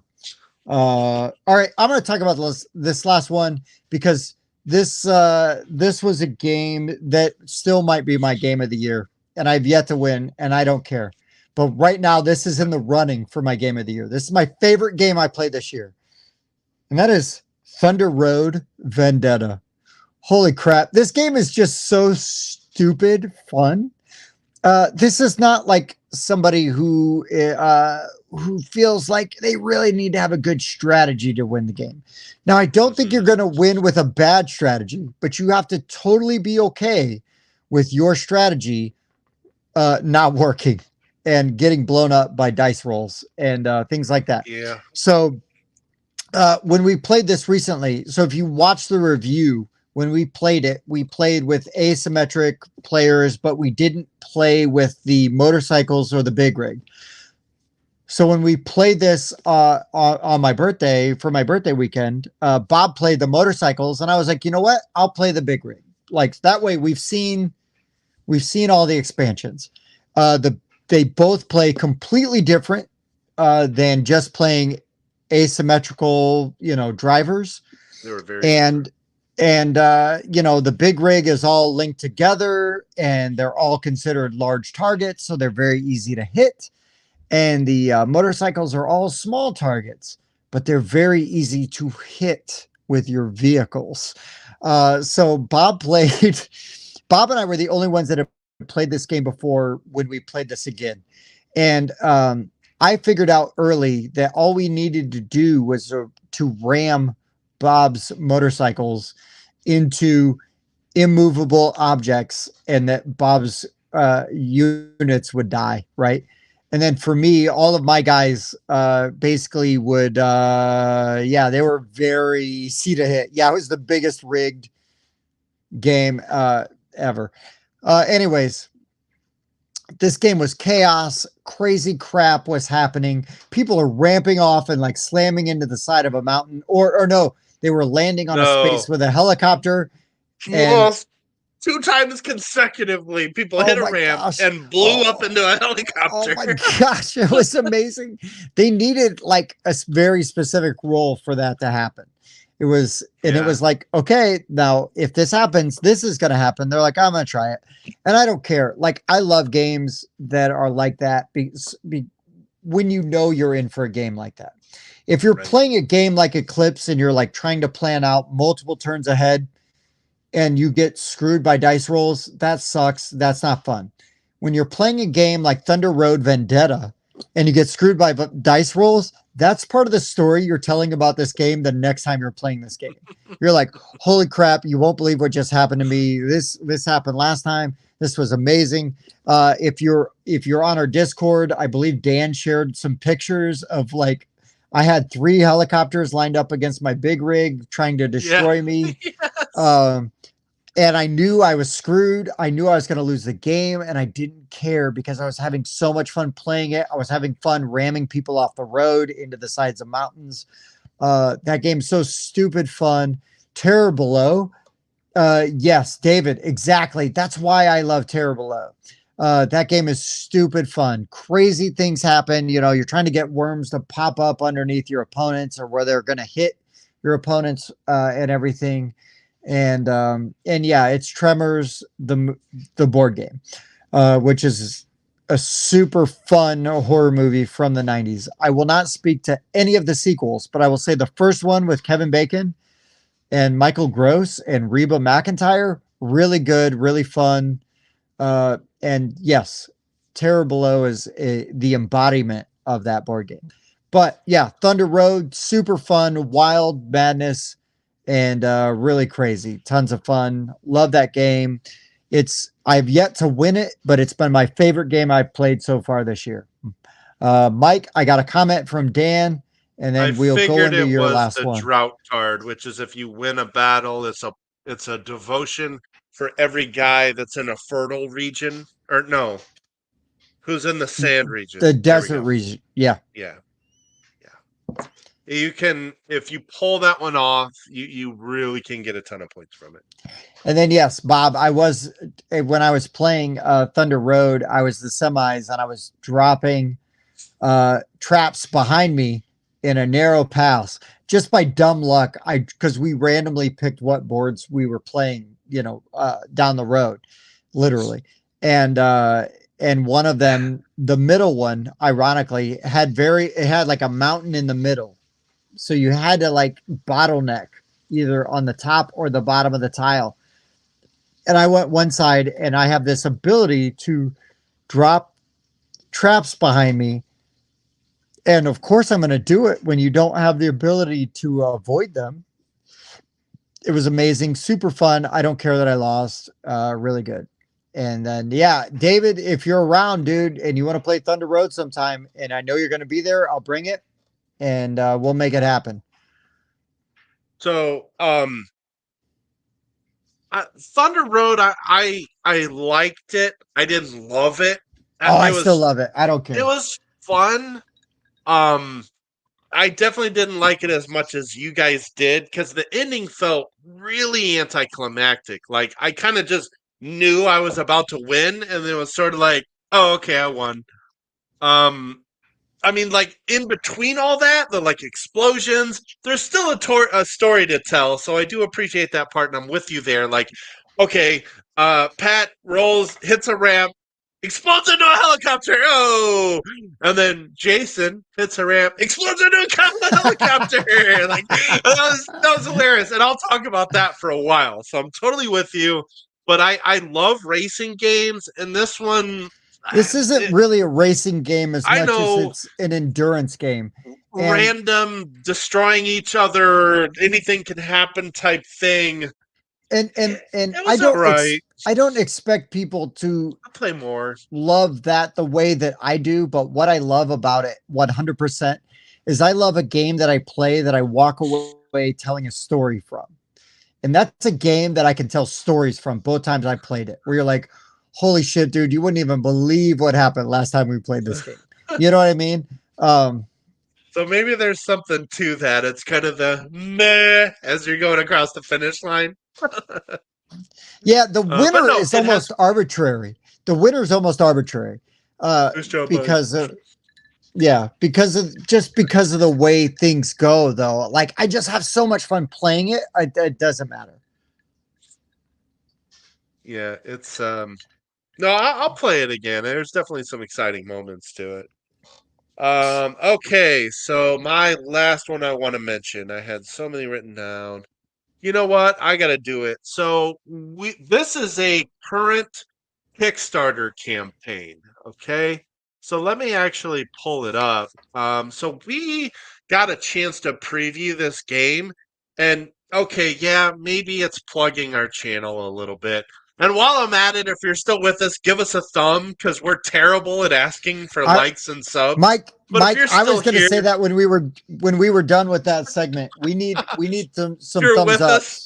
Yes, we'd like the thumbs from you guys, so we appreciate it. We're terrible about asking for them, so it's genuine.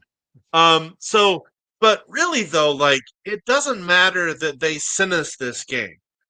If I'm going to bring it up on one of these lists, it's because I really enjoyed it. So let me just pull up this campaign because it's actually two games. We had an opportunity to preview both, and I think because of scheduling issues, we're not going to be able to do both. But we just played it Sunday, and I got to tell you, if you have the chance to back Third Crusade and Cartini from Darkness to Light, I think you should really consider it because Cartini was a really solid and mechanically and thematically awesome game. I was really impressed by this game. So this is really, it is a tableau building game. I want to kind of get to like the components of this game because it'll help me a lot. Maybe I should have pulled that up before I started scrolling. I'll be right back, but keep going on Cartini because holy shit, Cartini is really good. It is good. Hold on, I'm gonna find it before I make everybody sick to their stomach while I keep scrolling. There it is. Cartini is at the bottom of this. Okay, so yeah, Cartini. This game has a very unique theme. So this game is actually about late 1800s, early 1900s Indonesia. And at that time, women were not encouraged. In fact, they were actively discouraged from furthering their education. So there was a woman named Cartini who was an activist and was very strong about getting women higher education.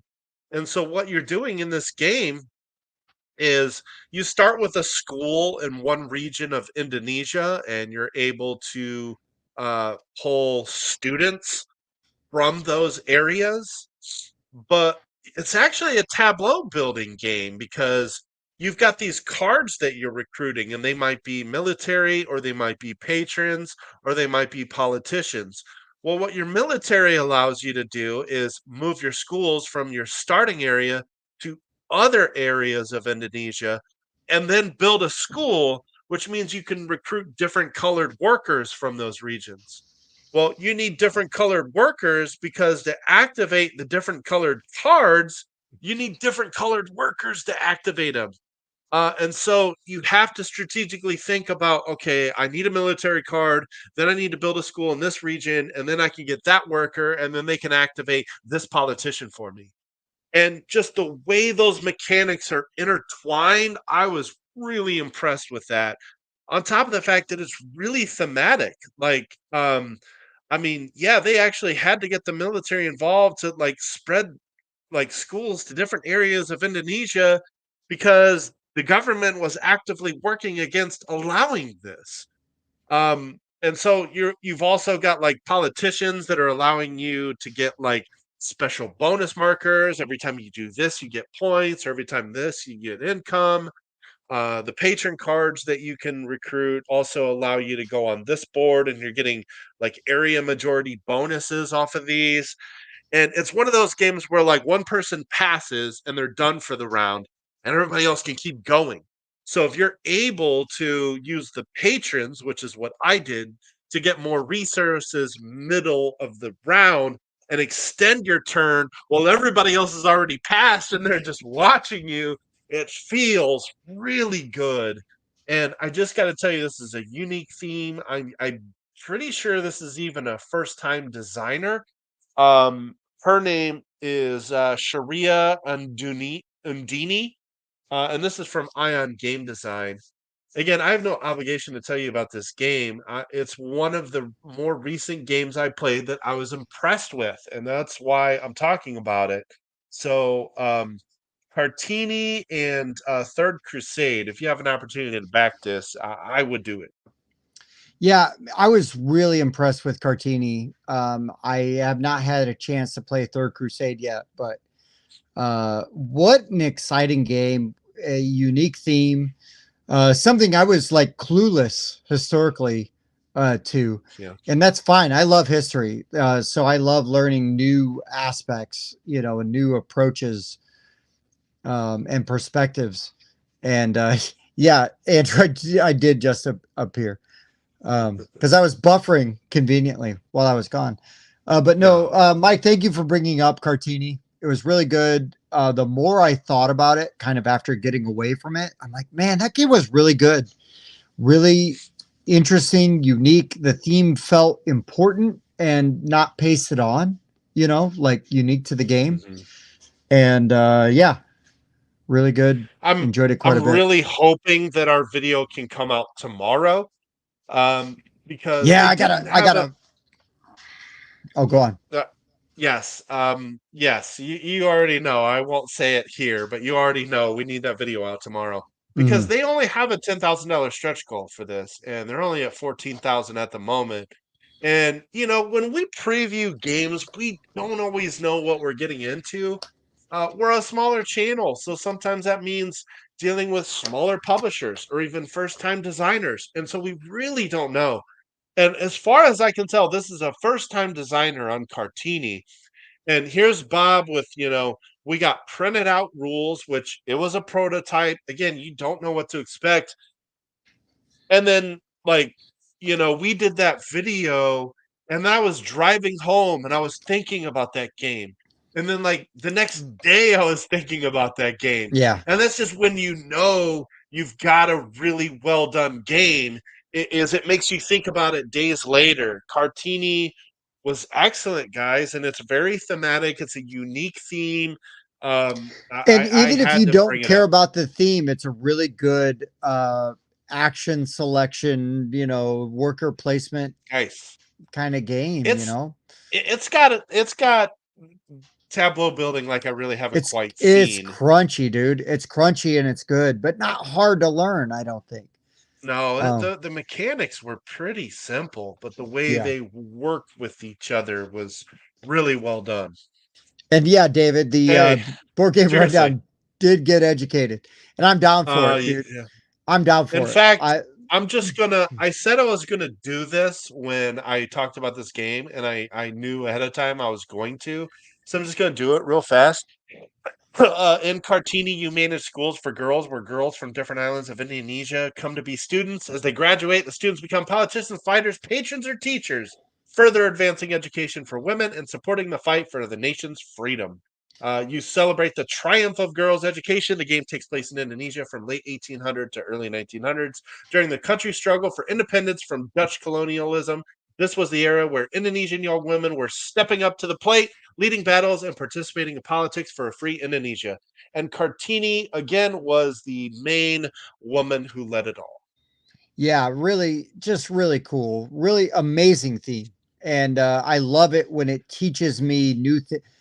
This, Mike, this would have been on historically themed games, right? Like, Absolutely. Had we played this a week before, because Yeah. The fun thing, one of the fun things about board games, right, is sometimes they can teach you something about a culture or a piece of history that you had no idea about. And this is was a fun game to play, but then also at the same time taught you something if you wanted to learn about it, about a different part of the world from us, and their struggle. And just super cool, really interesting. I hate that I'm saying this on there, but the only videos they have on their campaign are their own, which typically means that any content creators that can make videos for those games, probably going to get on their campaign page. So if you stay tuned, you might find our video on their campaign page, because it looks like they might need it for more funding. Hate to say that, but this game was good. This game was good. Yeah, I really thank you so much for bringing them up, because they are worthy of talking about. Right. Shit, this is a very well-known figure in Southeast Asia. Like, we didn't know that. I was like, "Oh, Kartini? Okay. All right. Sounds interesting." And then, Yeah, like, what's we that mean? played it, and then, like, we're all just sitting there Googling and Wikipedia, and it's like, wow, this theme is really important. And this game is good. And this game is doing all of this, and, like, this is gonna fly under some radars, unfortunately, I think. I think it will. I think it's going to be an unsung hero there. And yeah, we need to actually get on there and comment on its weight. It is heavy-ish. It's probably the similar weight to like Darwin's Journey, I would say. Recent. Ooh. Heavier, lighter? What do you think? Wow. Okay, so I want to rate the weight, and I can't remember how to do that. I'm on the weight score on BGG. Okay. Oh, there we go. Go to poll. There it is. I don't. So when you do this is funny. I'm gonna do this live. We're totally ad-libbing at this point. When don't we? So, you basically you can go to this, and then you can medium take the heavy poll, because David said you think it's a 4. Wow, it's somewhere between a 3 and 4. Yeah, I it's think like it's closer to a. I'd say it's like a 3.5. Wow, I'd say it's a 3.5. I'm more like a 3.2, 3.3, and I feel Darwin's Journey was a lot heavier. Okay, fair, totally fair. I'm not going to argue. Darwin's Journey, I'd have just to give you an idea. I'd probably have that one at like a 3.8, and I'd probably put Kartini at like a 3.3. Sure. So because of that, since I'm closer to medium, that's Do where it. I'm going. So there Do you it. go. I gave it a vote. Let's see. I don't know how many votes it takes for this to Trigger. update, but yeah, I don't. But there you go. My live vote on their weight rating. David, it has a solo and a co-op mode. We didn't play either of those, but they are there. It would be interesting we talked about that afterward. Like, oh, there's a co-op mode. I'd be very interested to see how that works, but I think we already sent that one back. Oh, we still got it, but did you see this? Yeah, I did. Listen, I'm sorry, I was on a tangent, and sometimes it's hard to read and get on a tangent at the same time. Happy Salmon teaches you so much about life. It does. So much about life. Okay. So yeah, David, we are gonna still try to do Third Crusade also, but as of right now, the campaign's already live. We're gonna see what happens. We're trying to schedule a playthrough with one of the developers or designers on TTS, Tabletop Simulator, because that did help with our learn of Cartini, because Bob was able to play that ahead of time. Oh, it also has a really interesting pass mechanic, kind of like viticulture, where if you pass, you get to pick the bonus that you get. That's really cool. Yeah, Cartini does. Yes, that's your order for the next round. And yeah, Everdell Complete Collection is the heaviest game you own, hernia inducing. Yes, Jason. So by that logic, Cthulhu Wars is the heaviest game I own because it is 3 totes occupying my life over there. Point. Those 3 totes are all filled with Cthulhu War stuff. Anyways. Ion Game Design is a Swedish company, so scheduling with them has been a little tricky. We had to use Bob because he is the second shifter. So that's the hard part there, but they've been really awesome. And with making themselves available. So, no complaints, but it is tricky because it is a many hour time difference. Yes. We need to get that video live. Anyway, go ahead. We do. I need to bother Matt about that. So anyways, I think Dan asked for sort of like a recap of what we talked about real quick. Oh. So we'll do that, and then we're gonna do our games, our end of the night game. So I talked about, what were we gonna say, Mike? Go ahead. Oh, ready. Okay. I talked about Tanto Core, Cat in the Box, not positively. I talked about Campy Creatures, Ra, and Thunder Road Vendetta. The ones I remember, I'm a bad friend, that Mathue talked about was Gnome Hollow, which isn't out yet. But is gonna be a big deal. Be ready for Gnome Hollow.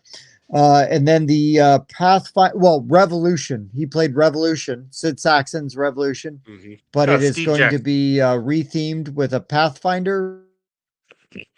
Correct. And Steve Jackson, not Sid Sackson. I said that earlier. I was wrong. Those names rhyme, and I get them mixed up a lot. What else did he mention? Thought I had it. Yeah, Steve Jackson. You did say Sid Sackson. My bad, dude. I screwed you up. Oh, he also mentioned Tichu. Tichu. Super great good trick-taking game. I love the team aspect in that. And then Matt also talked about Parade, which is a really fun Alice in Wonderland themed game. Okay. I think there was one other one he talked about, but I don't remember. And it was the last one he talked about. I can't remember. I looked them all up, so I'm looking at the stuff I looked up, and I got nothing. Okay, anyway, so what you got? So Mike, what? I said mine already. Say yours, and then we're gonna play this game. Okay. I started off with Container, specifically the 10th Anniversary Jumbo Edition. As you may know, I love auction games, and Container is still my favorite auction game. I love the player interaction, where as the game evolves, you are picking your role and you're setting the price of goods that are produced. and getting points based off the stuff that you buy in an auction. It's so good. I also talked about Eclipse. I played Second Dawn of the Galaxy. Didn't enjoy it that much. Yeah, I was not a big fan of Eclipse. I'd play it again. It didn't live up to its ranking or the hype that I've been hearing for like a decade now, so maybe that's part of it. And I just thought Heroes of Land, Air, and Sea was far superior when it comes to 4X games. Better game. I did talk about Mac Gertz's 06. Hey, perfect timing, old and busted. I talked about Mac Gertz 06 release, Imperial. I hope that I can get a new entrant copy at Origins because Rio Grande does not let their games go out of print that I know.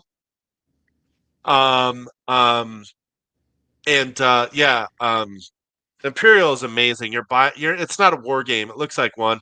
You're profiting off a war. You want to kill your troops off so that when you tax, you don't have to pay the extra for those expensive troops.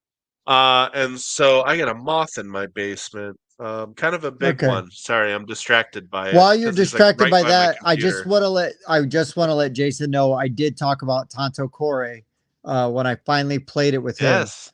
And I described it poorly, but I did describe it. But yes, Imperial's amazing. I really need to get a copy.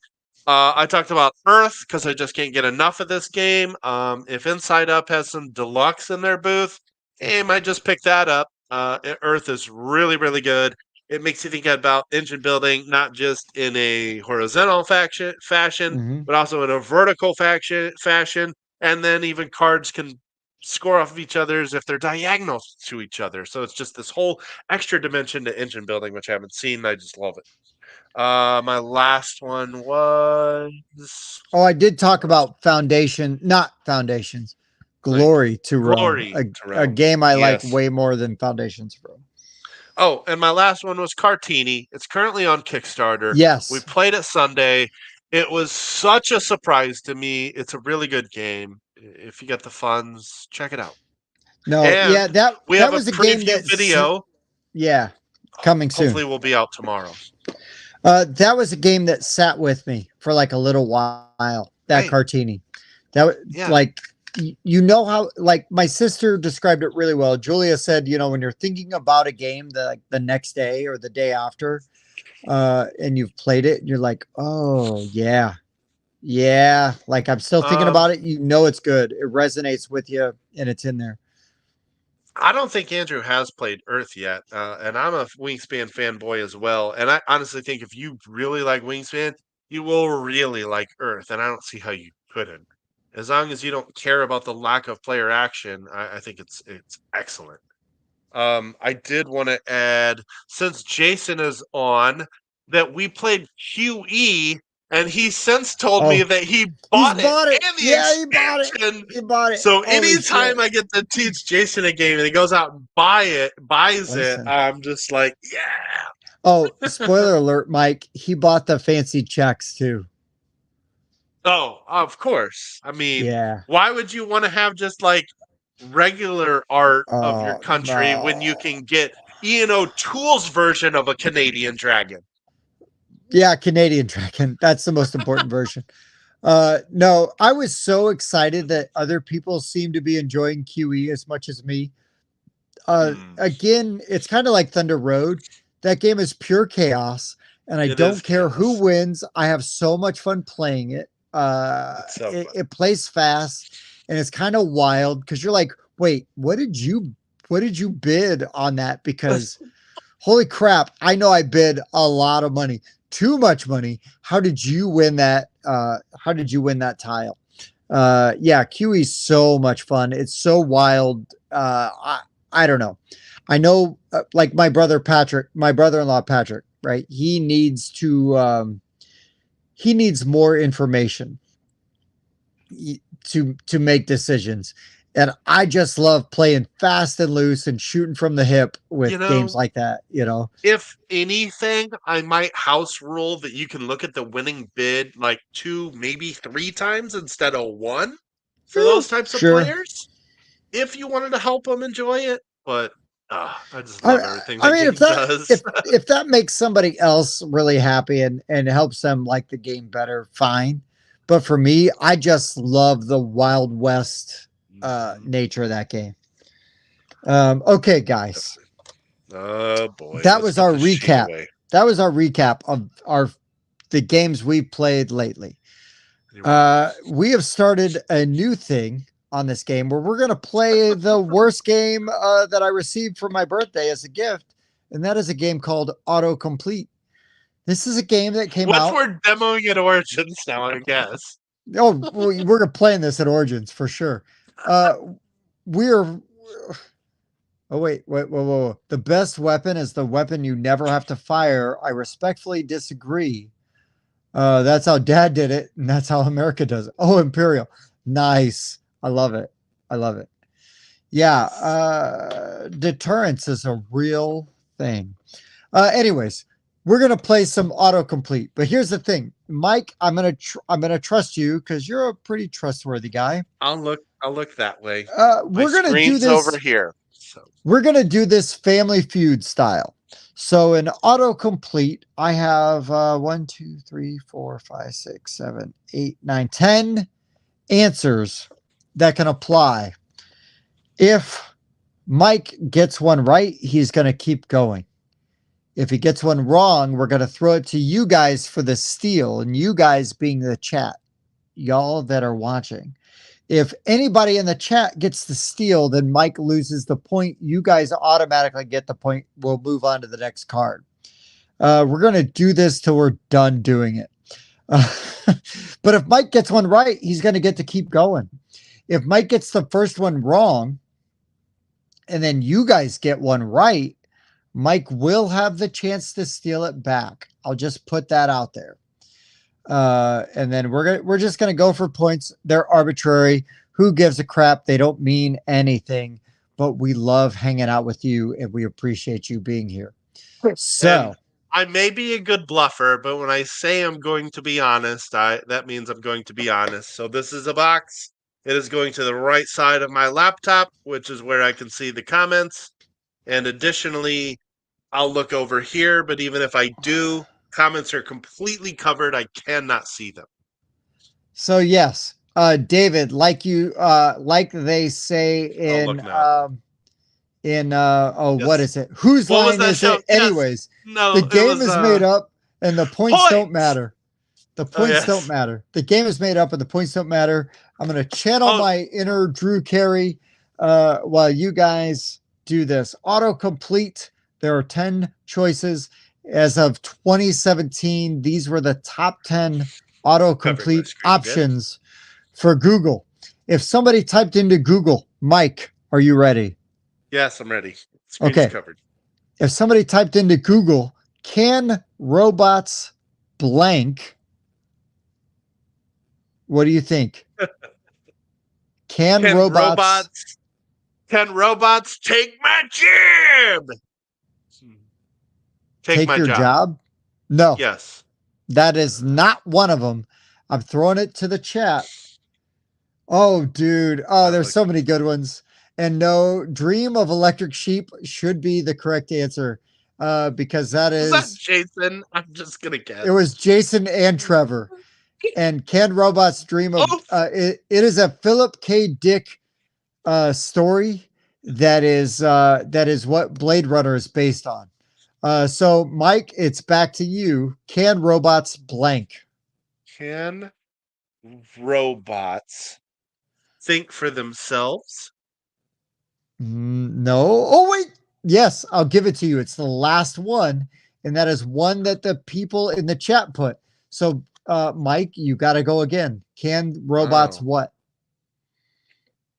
Can robots self-destruct? Not on there. And yes, Dan, technically you're right. Do Robots Dream of Electric Sheep is the title of that short story. But we're going to go to the chat. Can robots blank? And self-destruct is not the answer. I'm going to disregard Bob's answer because Bob is part of the show. But it wasn't a bad one. but also because it's not right. Feel emotions. I'm going to give it to Brian with feel emotions because have feelings.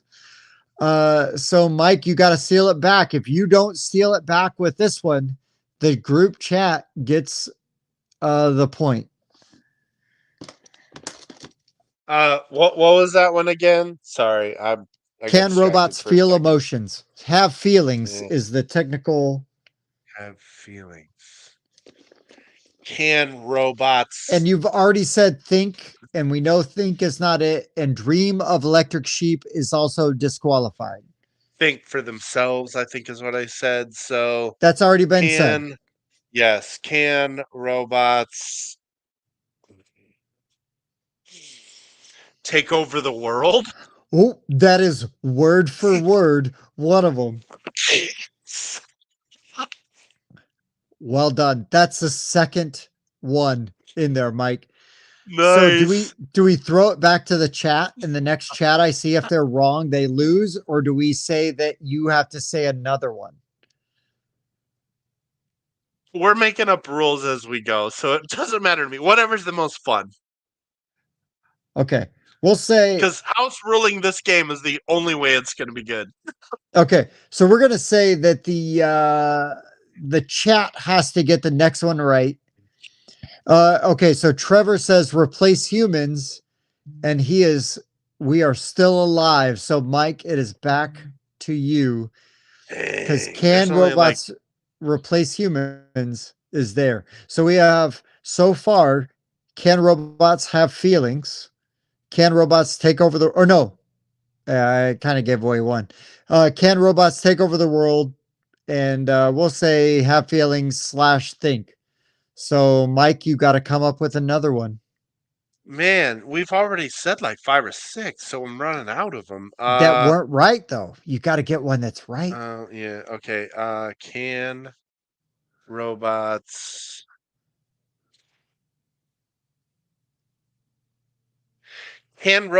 govern?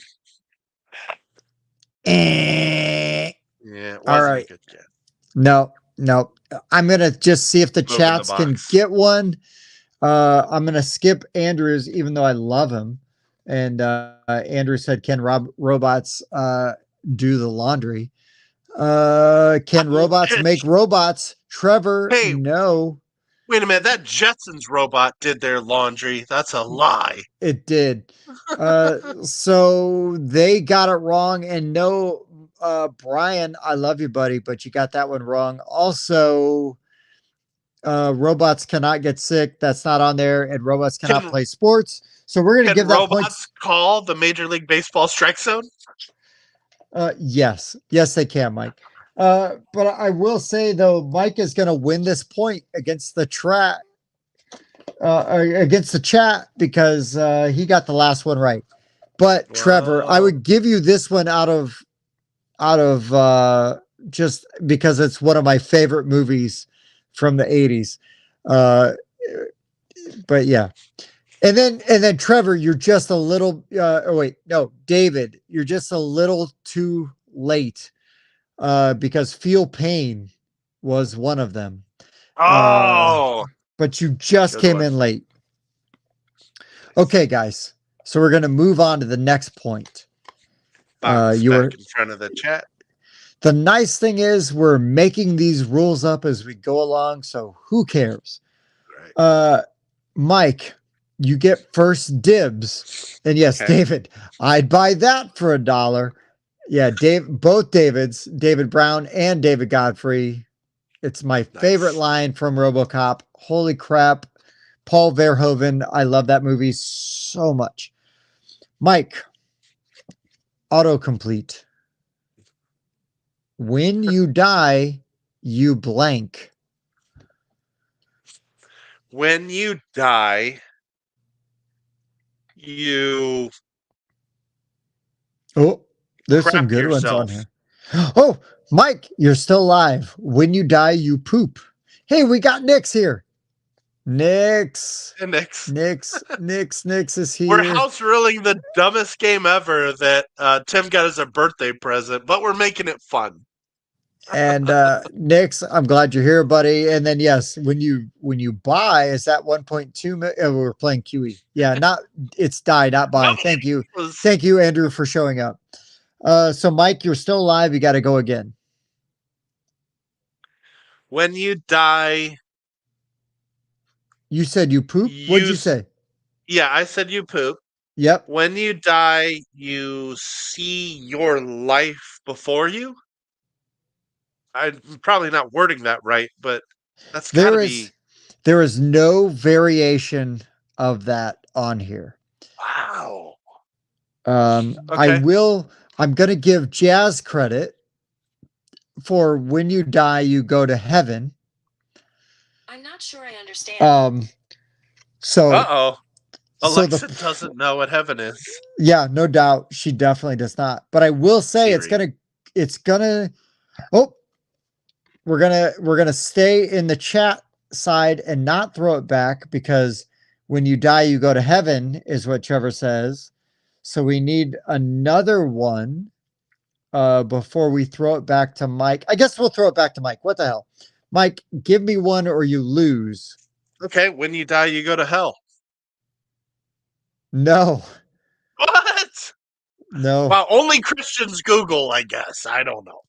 only the good Christians Google. Listen, only the good die young, and they died before Google happened. Let's just ask Chris Farley.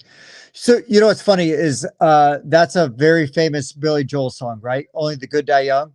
Right. I'm going to tell this crazy tangent real fast. I was with. He's getting old. I was. When I was with my buddy in a Burger King drive-thru, the Burger King on Grape Road. For those of you that know the area of town I live in, I'll never forget where I was when I learned Chris Farley died. I was in the drive-thru at this Burger King. The DJ says that Chris Farley died, and the song he plays in honor of Chris Farley is "Only the Good Die Young." And it's like, that song took on a whole new meaning for me at that point in time. I mean, it was like, what, late 90s, early 2000s when that happened? It was 96, I want to say. No, he was still alive in 96. It had to have been like 90, then. 98, 99, somewhere in there. It up. I think anyways, 97. Go on. When he died, I was in a Burger King drive-thru with my friend Nick Philly. I don't even think Nick is on social media, so I'll just say his name. Anyways, and yeah, it blew my mind. And then I heard that song, and I'm like, and whenever I hear that song, I just think of Nick Philly dying. Was it 90 or not? Nick Philly dying? He's still alive. Chris Farley dying. It was 97. It's 97. Oh my God! Why do I know that? Because I had this closet that I just had a bunch of like random stuff taped to it. One of the things I taped to it was a picture of him from Rolling Stone that had his birth date and death date. So I just remember seeing 97 on my wall. Good on you, dude. That was the same year that the Notorious B.I.G. died. Even. Oh, yeah. You know what's sad and probably unpopular? I cared less about B.I.G. dying than I did Chris Farley. I get it. Well, I mean, especially because it was like less than a year removed from when Tupac died. And it's just kind of like, oh, I guess all the famous rappers die now. Yeah, because Tupac died in 96, right? Or did he die in 97 also, but earlier in 97? But yeah, no, and Chris Farley just hit me in a different way because I absolutely loved SNL at that era, at that time. And those guys. Okay. Apparently, and I drew these cards randomly, but apparently we're on theme here. This is autocomplete. This is to Mike. Can a dead person blank? Can a dead person blank? Can a dead person blank? I was on Google looking at death dates. Let me cover the chat before I go back. Can a dead person contact the living? It's horrible.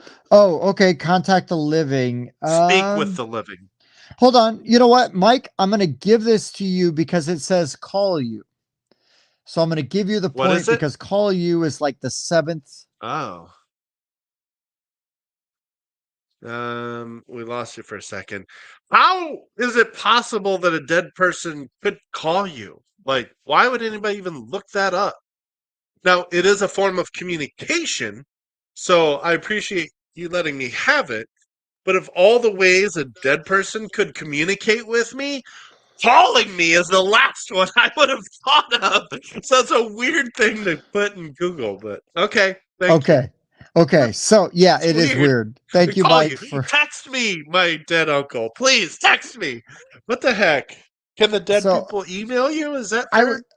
Man, I'd be really upset if my dead mother was calling me. That'd get real weird. Okay, so now I'm going to throw it to the chat and I'm going to say, can a dead person blank? And I'll give them a few before, because it is not be reincarnated is not one of them. Jazz. Yeah, Ray Parker Jr. is who you would call. Because come back to life. David, word for word, you have the 3rd choice on here.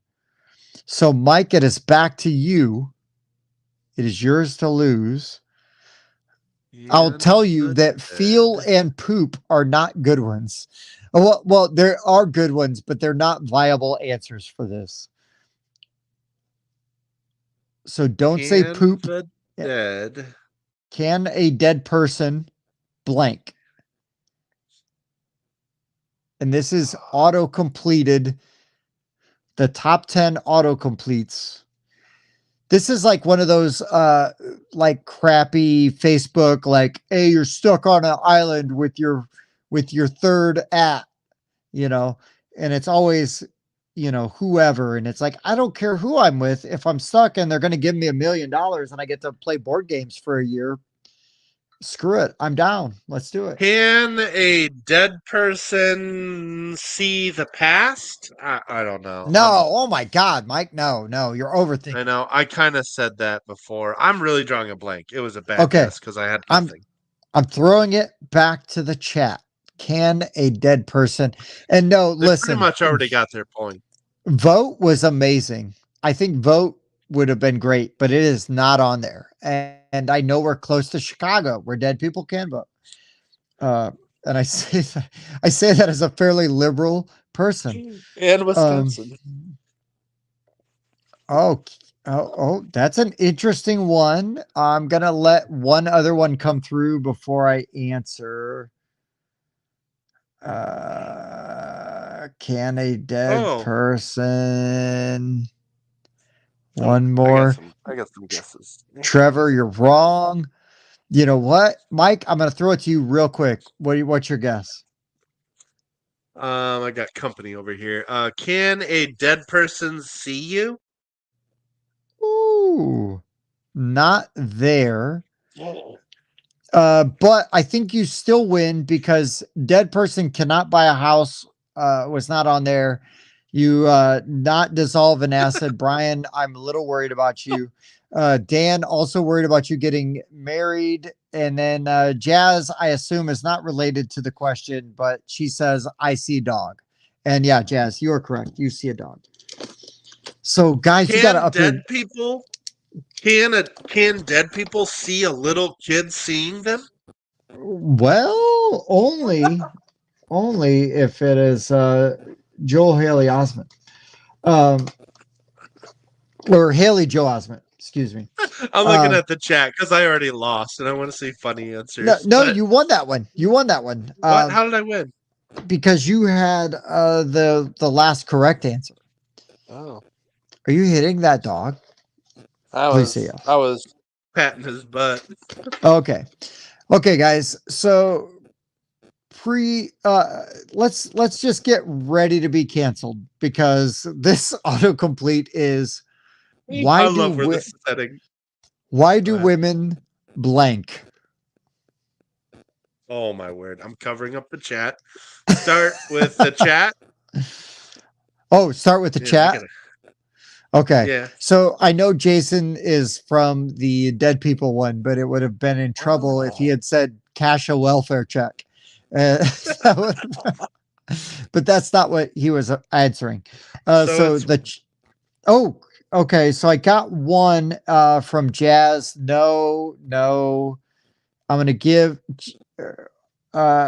okay, so there's 3 from the chat that are all wrong, 4 from the chat that are all wrong. So Mike, here's your chance. Why do women blank? Why do women whatever Google is going to autocomplete? Why do women get so emotional? That was mentioned in the chat and not correct.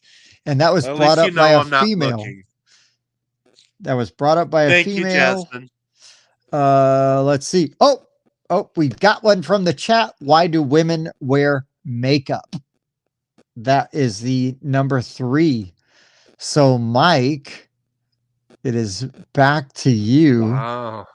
I let me just eliminate a few for you. Hate each other. Why do they love Tetris is not a thing. And why do they go to the bathroom together is also not an option. Right, I already know the answer. Yeah, to do coke. Women only go to the bathroom to do coke. That's right. That's true. And we all know the answer because to of that number one. 3, their makeup. And cocaine. Why do women make less than men? Oh, dang. That would have been so good. But if that was not 2016 or 2017 when this came out. Oh, yeah. Nobody cared back then. Right. I'm kidding. Oh, shit. Canceled. People weren't talking about it back then. It's not that people didn't care. I'm being very sarcastic. Okay. So live longer is not one. That was one. Powder their nose. That's a really good one. David, that is not, that would go under wear makeup for me. So I'm going to let one more go through before we throw it, give the point to Mike. But I thought go to the bathroom together would be so good. Oh, why do women wear high heels? Jason, that is one of them. That is 1, 2, 3, 4, 5, 6. That is number 6. Okay. On here. Oh, wait. Hold on. Oh, they had one before that, I think. Maybe not. Okay. Mike, go for it. I lost my train of thought. I literally did. I was listening to what the chat's other answer was, and I totally lost my very good answer. Why do... Oh my God. I had it. It just like went through here and left there. Why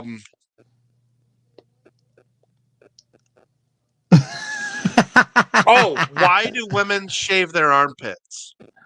Or legs? No. Dang. None of that. All right. I'm gonna throw this one to the group for their second point. It's 2-2. The unguessed answers. Okay, so the unguessed answers were the number 1, ironically, weirdly enough, why do women wear hijab? So, Muslim women, I'm assuming. Why do women wear thongs? Why do women wear makeup, which was mentioned? Why do women have periods? Why do women wear bras? High heels? Miscarry. Ooh, that's a rough one. Get cramps, douche, or this one is problematic. Talk so much. So those were all the answers. I should have been doing that for the other ones. But yeah, we will. Dan, you are correct. I've been married for 12 years. My wife never knows what she wants to eat. Oh my God. I've been married for almost 13 years. And yes. Oh, okay. So David, I apologize. I know high heels was mentioned, but I didn't see bras. And I thought I saw periods, but was trying to go back and find it. Didn't matter at that point. Okay, so now we are doing the flip side, guys. We're gonna do why do men blank? What is the autocomplete? Is this sudden death? Is this the winning one here? We'll say first maybe. to 4. Okay. It's 2-2 right now. Why do men blank? It's on Mike, me? Yeah, it's on you, buddy. Why do men lie? Ooh, that is the number 2 answer. Good job, Mike, you pig. I've been lying about not watching chat the whole night. All right, boys. All right, chat. Box is still in front of the chat. All right, boys and ghouls, ladies and gentlemen. I'm gonna let one more go through. We've got one from the chat. Why do men snore? That is on there. So, Mike, you need to keep going. Why do men play with themselves? Ooh, that is not one. So we need one from the chat. And look at other women is not there. Eat spicy foods is not there. And douche is not there. I'm going to wait for one more. You better make it a good one. You better make it a good one.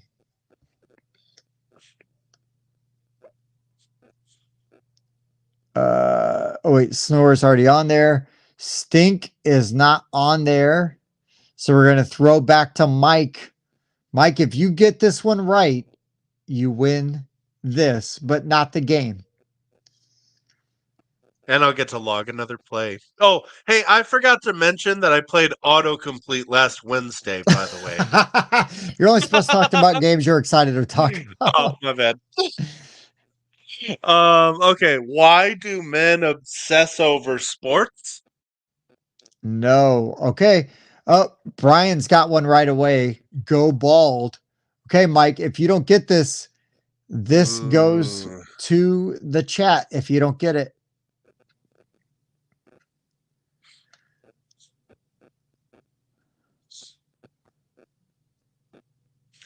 Why do men... So we have lie and go bald, right? Yeah. And snore. So you got to get one. It's 2-2 or 2-1 right now. You have 1. They've got 2. Why do men...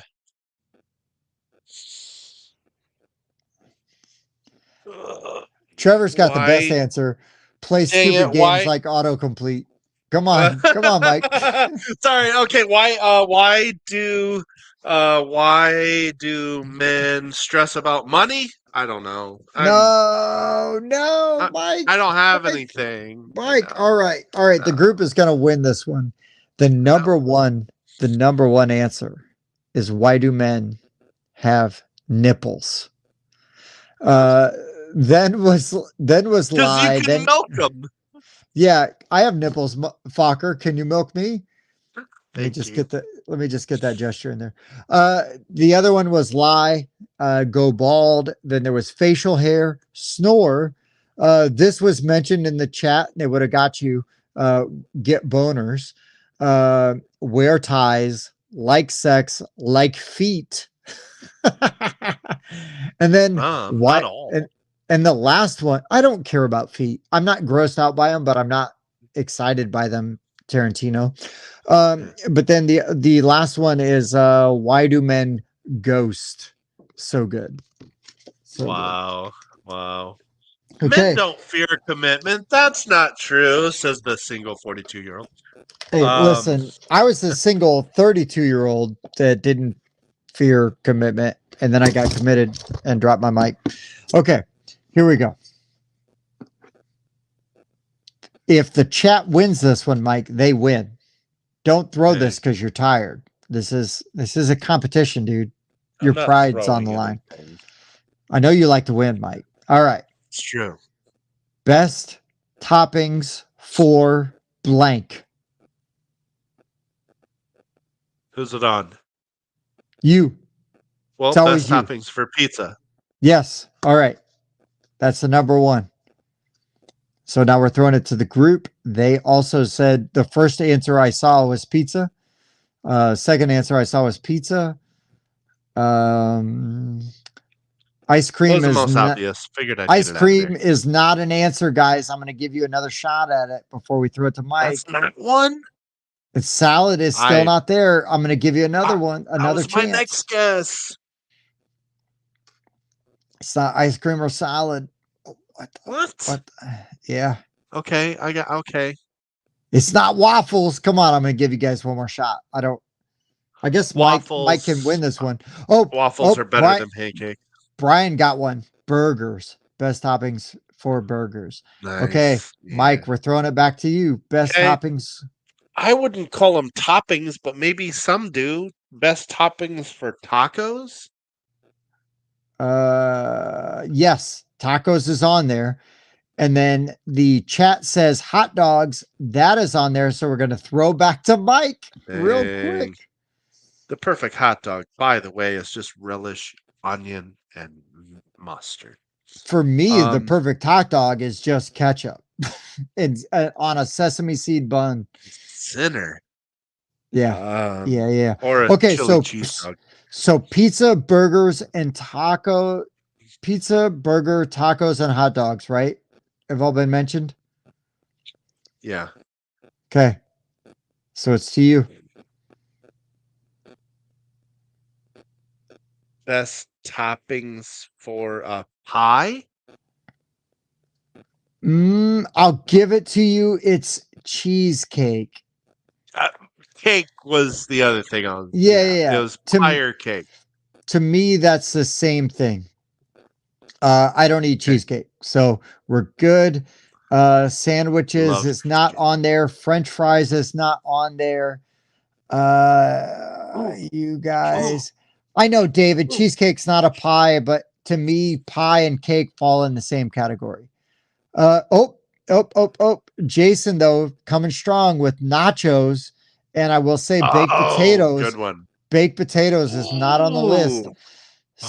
So far has been said pizza, cheesecake, burgers, tacos, hot dogs, and nachos. There's this restaurant I knew, it closed years ago, where they specialized in massive baked potatoes, and they had 30 different options of just baked potatoes. We went there after my high school graduation party. It was my family party. My grandpa was the only one that could eat his entire potato. That's amazing, by the way. Okay, so anywho.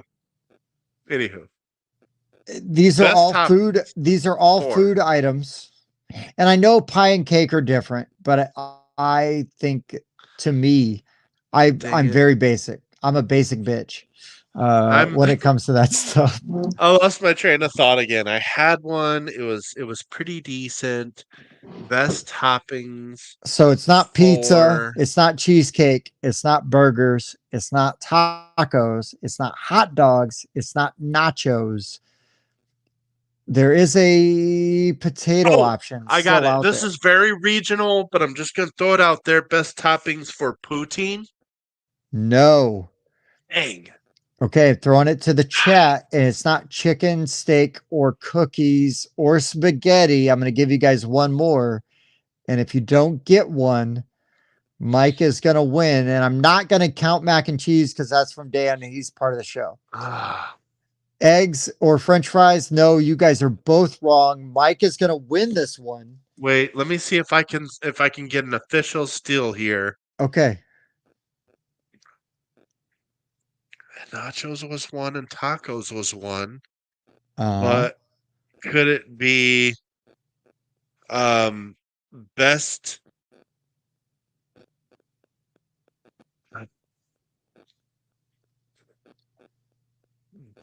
toppings for pork chop?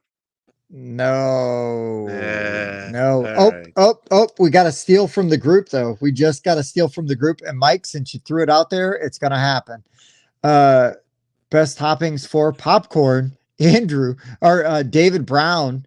And Andrew, you also got one, right? They got 2.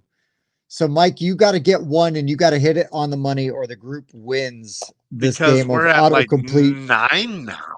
4-2. There's 1, 2 that have not been mentioned.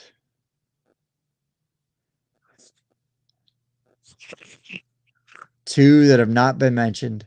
When you said regional, I thought, oh, Mike's going to get it. But Mike, if you get one, I'm going to give it to you. If you get this one, you instant win. I'm going to go back to Mexican. Best topping for fajitas. Oh, you were so close. Quesadillas? No, chili. Oh, chili. What's the other one? The unmentioned one was oatmeal. Oh. I don't eat oatmeal, so I don't give a shit about that. But okay, yeah. I mean, I don't put shredded cheese in my chili anymore because it just gets melted and then it gets like all over and it sticks to your spoon. I don't do that anymore, but I do like to add green onion to the top. No. And I'm always throwing shredded cheese and oyster crackers into my chili. I want to add something. If you are if you're one of those people that likes to add crackers to your chili, I'm not one. Try Cheez-Its. You're welcome. You're welcome. Or Goldfish. I'm listening. Goldfish. Take your pick, sir. It's excellent. Anyway, heard it here first.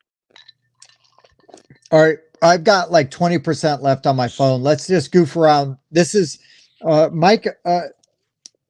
You lost this one, right? The group 1? I did. Yeah. So the group 1 autocomplete. I'll count it as a loss in BG stats. But we are, oh my God, Jason, Oreos and chili? He's messing with us. Yeah, Fritos, I'm here for. And David, I'm not quite southern enough for grits with cheese and ham, but I will tell you that I will eat some cream of wheat with a pork chop and eggs for breakfast any day of the week. Maybe that's a northerner in me. But I'm gonna throw this out here, just one last one before we sign off and say goodbye to the good people. This is just for shits and giggles. Okay. So winner take all, even though technically the group chat wins. Groupthink has won the official game, but I want to do this one. I drew it out. It's fun. And the autocomplete is, and the player that gets the top answer wins. Okay. Hey, I'll cover chat again. The autocomplete is, I am extremely blank. Horny? Horny is not on there.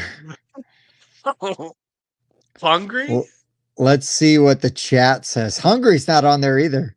Sexy is not on there, which was the first one to come up. I'm going to give the mob. Nope. Dumb is not one.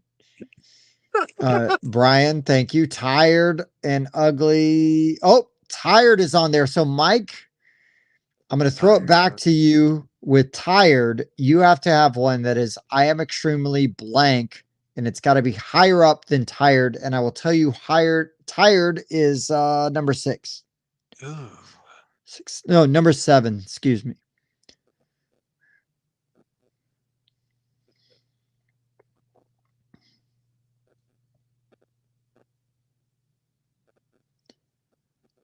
Come on. Wow. I don't know why this one is so hard. That's what she said. I am extremely drunk. Oh, Mike loses the bonus round. Number 1 is, I am extremely depressed.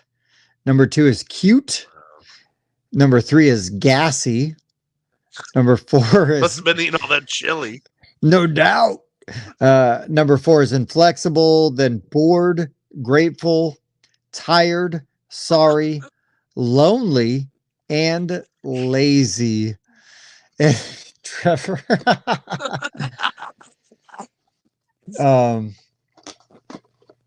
But yeah, this has been our bonus round of autocomplete compliments of Patrick Olmstead, which is instead of playing a fun game like Green Team Wins, we're going to play a game like autocomplete.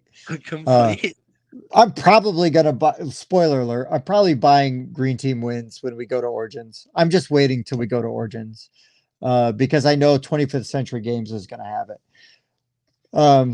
Nice. But yeah, tired was said in chat, but it was after we had already thrown to Mike. So we needed Mike to get one. You guys were already winning at that point. Yeah, extremely upset. And but let me just say again, guys, thank you so much for watching and joining. Please, if you're still watching, for the love of God, if you're still watching, give us a thumbs up or a thumbs down if you haven't yet. This is always so much fun. I know we pushed it back a night so we could accommodate Mathue Ryann. So we don't, it wasn't our normal night, but thank you guys for still showing up. Y'all are so much fun. This is the best time. Mike, I don't know about you, dude, but just a freaking blast. It's always a blast. And you know what, too? It's like we were 2 hours into this, and I thought we were kind of wrapping it up. And then we had our most viewers of the night at like the 2 hour mark. There were 20 of you in here watching, and I'm like, well, we can't stop now. Yeah, and we're just doing stupid stuff at that point.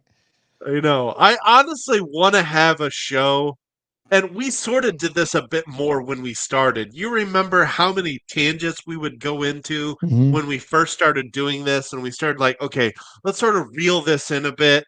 When we first started doing this, we would really just sort of run with the topic. Anyway, to bring it full circle, one of these days I wanted to just like log in, start the stream without a single idea of what I want to talk about, and just run with whatever the chat gives us. I feel like that would be a hilarious stream, especially if we were already like 6 whiskey drinks deep before we did it.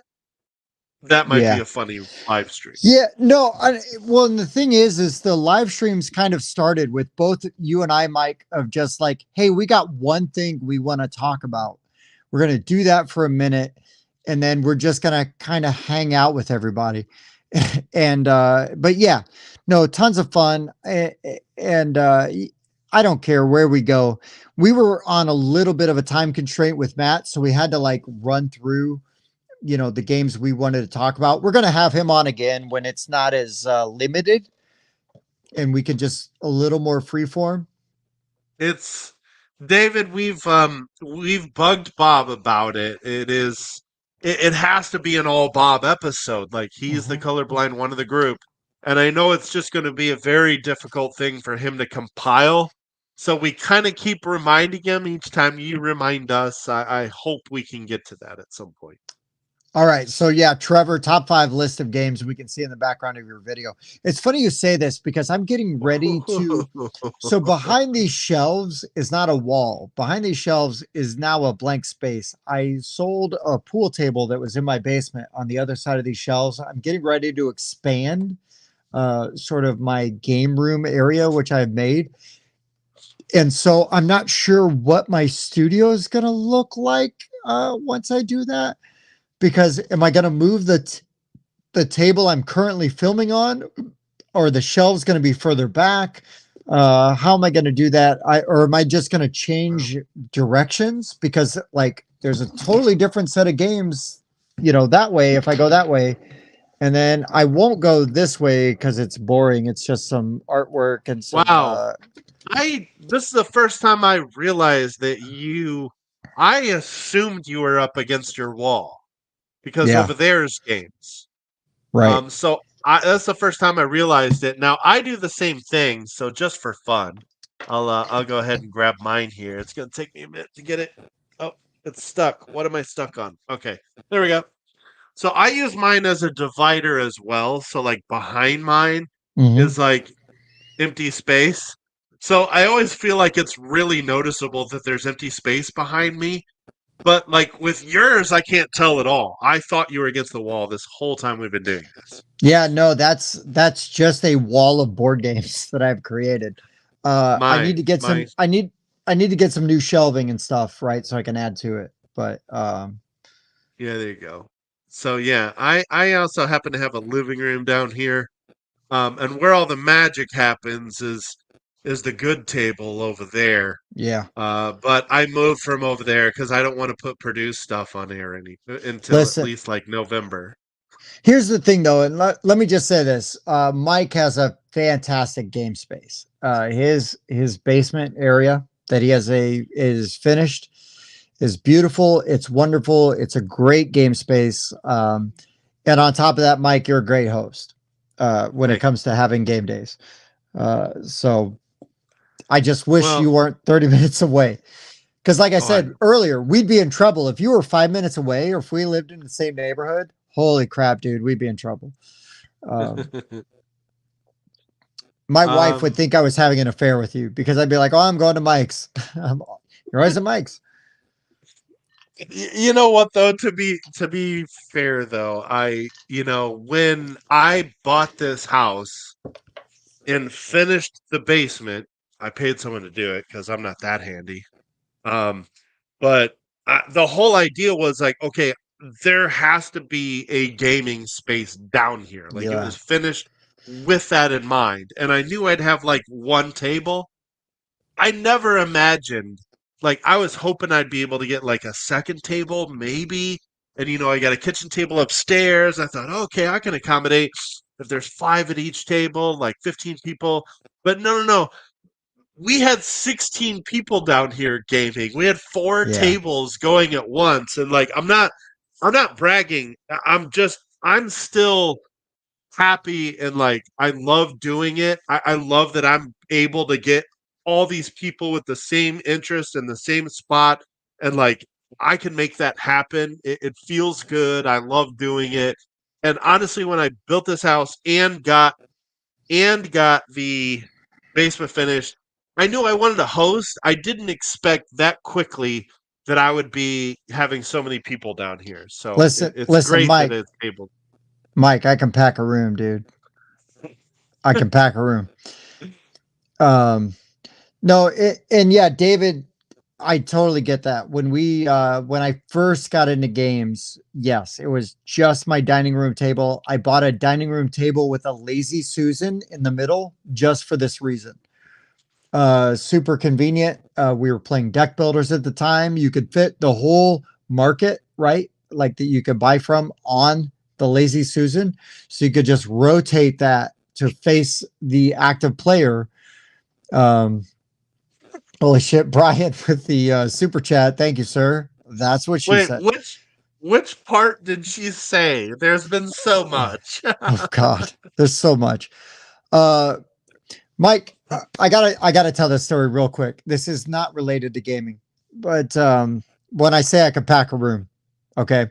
So, but this came up recently because I was at a bachelor party for my buddy Pete. So last weekend I was at a bachelor party for my buddy Pete, one of my oldest friends, and we used to share an apartment together. And this was at a time when I was a bartender at one of those chain restaurants. I was a bartender at a local restaurant called Hacienda. Anyways, I met this group of girls while I was waiting tables. And I said, hey, you know what? Actually, we're having a party at my apartment tonight if y'all want to come. And I gave them the address. I had no idea if they'd show up or not. But these girls not only showed up, but they brought like friends. And these girls also showed up. These girls also showed up before I did, which was amazing. So these girls all showed up to this apartment. My roommates are counting the girls as they walk in. And then I show up a little bit later and they're like, Tim, what did you do? And I'm like, I just asked them if they wanted to come and party with us. And yeah, it worked. But ever since then, I've had a reputation for being able to pack a party. Does not disappoint. And yeah, my skill set's changed a little bit. Now it's all nerds and board gamers. But back then when I was like 21, 22, I could pack a room. I could get it going. And I'm gonna say that. That's funny because I have one of those friends. He's able to like fill a space, and I've always been able to be that person that's able to like accommodate that space. Like, right. Throw the party. You get people here. I will keep them entertained. and Mike, that's why we work so well together, buddy. Right. That's right. It's still the thing. It's still the thing. Because here's the thing, Mike, is you're such a good host that if I go, hey, we're going to go at Mike's, that deters nobody's. Everybody's going to show up. If I say, hey, we're all going to go to Mike's, oh, it's a half an hour away from where I live. Doesn't matter. Mike's is such a good place to be. That's where we're going. Well, that is why we only do that like every couple months, but I want to keep doing it every few months. So that's also true. That's also true. No, I'm grateful for the space. I'm glad for the opportunity, and it's always a good time. You guys, thank you so much for showing up on an off night. I know this isn't our normal night. We moved it so we could have Mathue on, and we really wanted to do that. Next week, we're going to have Paul. What's Paul's last name? Do you remember? Paul I don't know. Elpers. Okay. Elpers. Gem Time Games. You got it. Yes. And we're going to have Paul on, and we're going to talk about Gempire, Zarman's Demands. He's also going to be at Origins. He won the Ion Game Award, right? He did. And I got to play his game. It'll be fun to talk to him about that. Oh, wait. Oh, well, yeah, Dan, you're not wrong. I'm just saying I can get people to go to somebody else's house. Whatever. Oh, but Paul already picked this topic. Oh, dude. Yeah. Let's show this real quick. Yeah. His topic was games we've cooled on. Top 5 games we've cooled on. Oh, I love that idea. Dude, I'm excited about that idea because I've got some spicy games. To throw on that list. And there's one that's going to make people mad. There's one that I guarantee people in our on the show with me are going to be like, "What? No, you're wrong. That game's still amazing, 100%, blah blah blah blah blah." And I can't wait to drop it down right up on you. Wow. Yeah, no, I'm looking forward to it. I have a fairly spicy pick. I was actually writing some down when he mentioned it, I think yesterday. Like, oh, I love this topic. What can I come up with? And I had a couple and I was like, oh wow. And I know that he is you have talked to him like privately, but he has messaged me and he was like, "Hey, are you okay with this topic?" I'm like, "Dude, I'm so good with this topic. I'm so excited about this topic." So I'm actually writing down right now the first one that came to mind. And it's the spiciest. It's the spiciest one. I can't. Here's the other thing, Mike. Spoiler alert. Every time we finish one of our episodes, I can't wait until it's our next time to do a live stream. I really can't. Right. I know. Like Mike and I flirted with doing 2. We flirted with the idea of doing one Wednesday and Thursday. And it was just we both have a lot going on this week. We've got Origins planning coming up, and there's a lot going on. Diablo 4 just came out. I don't blame you.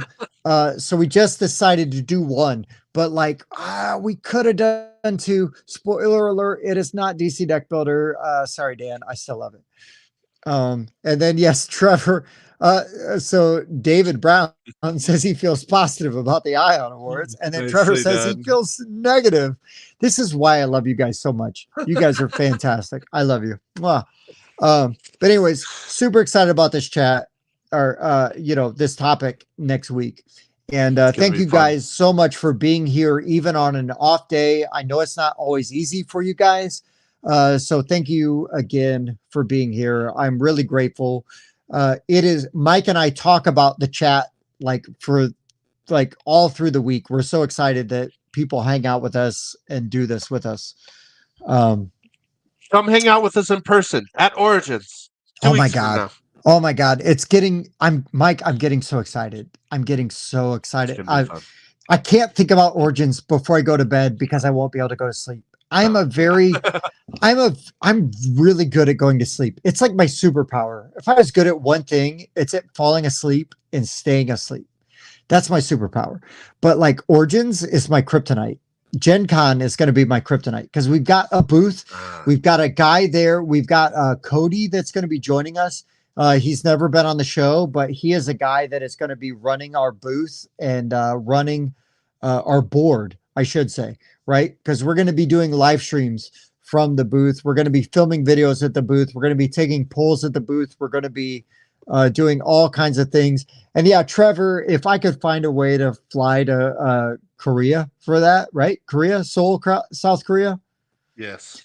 I would totally do that. Technically, I can. My passport just showed up yesterday. So, dude, I got to get a new one because I have not re-upped mine since I went to Ireland in 2006.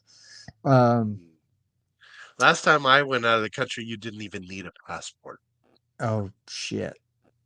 Wow. Well, it was just Canada and Mexico, but yeah, that was 2002. Oh, they didn't even make you get a passport in 2002 for Canada and Mexico? No. So yeah, the only time I've been out of the country is to go to Ireland in 2006. And it was amazing. I would love to go there again. I would like to get my wife to go with me because I think she'd like it. And yeah, it's super fun. Trevor, I don't care, dude. If we got to see you and hang out, play games with you in another country, I'm down for it. Topical puns here. Yeah. And then David, yeah, I'm so excited. I just can't hide it. I'm about to lose control and I think I like it. David, you're not wrong. I am so excited. I'm just like the Pointer Sisters. I think that was a Pointer Sisters song. I thought he was making a Tina Turner joke, but I guess no, it's either Saved by the Bell or it's Pointer Sisters. Tina Turner didn't rest in power. R.I.P. Tina Turner did not sing I'm so excited. She was private dancer. She was a bunch of other things. You're right. It's the Pointer Sisters. Oh, I love hearing I'm right. But yeah, Trevor, if you're ever back in the States, dude, we're gonna hang. You're such a loyal and awesome contributor here, so it's so good. But anyways, guys, super excited. Oh, I cannot wait for Origins. We've got all kinds of stuff planned. We're going to play games with people. We're going to have some giveaways. We're going to play some live Ready Set Bet narrated by Mike and myself. And if you have not guessed, we can be like actual cartoon characters in person. I mean, we are so wild and crazy. You get a nice version of us here on the live streams. I have 4-inch foam dice that we'll be using. I have bought an easel, and now I'm just trying to decide how big of a trackboard I'm going to put on the easel, and then I've got to find some horses to stick to the board. I think, Tim, I'm actually going to go like I did with my Blood on the Clock Tower print and play and do like Velcro backs on the horses with like with the felt. Felt. Yes. I think I'm going to do that for our Ready Set Bet board. Only problem is it's like I counted, it's 112 spots. Oh, so shit. It's a lot. It's 8 times 14 track spots. It's 112 of them. So it's going to be a little bit of work. But the thing is though, if it works well, we're going to do it more. We're going to keep using it. So yeah, we'll get some mileage. We'll get some mileage out of that board. And also just so everybody knows, next week is our last live stream before Origins. We're going to try to do some stuff from Origins, but I don't know how Whiskey Wednesday is going to play out. I don't know what we're going to do there yet. It's going to kind of depend on internet capabilities and also our availability, because while we're there, we're going to be jamming in time playing games with people that are other content creators, other designers, publishers, and stuff. And, you know, God forbid anybody that watches the show shows up. So we're not neglecting you, but next week is going to be our last one. Oh, yeah. And then we'll probably have a week off from our normal format. And then we'll get back into the regular swing of things following Origins. And that show is more than likely going to just be an Origins recap, even though we'll do one on the out of the studio too. And then at the end of the month, we're going to have Jeremy Howard on from Man vs. Meeple, Jambalaya Games. Jeremy Howard's an awesome dude. You should follow him on Facebook.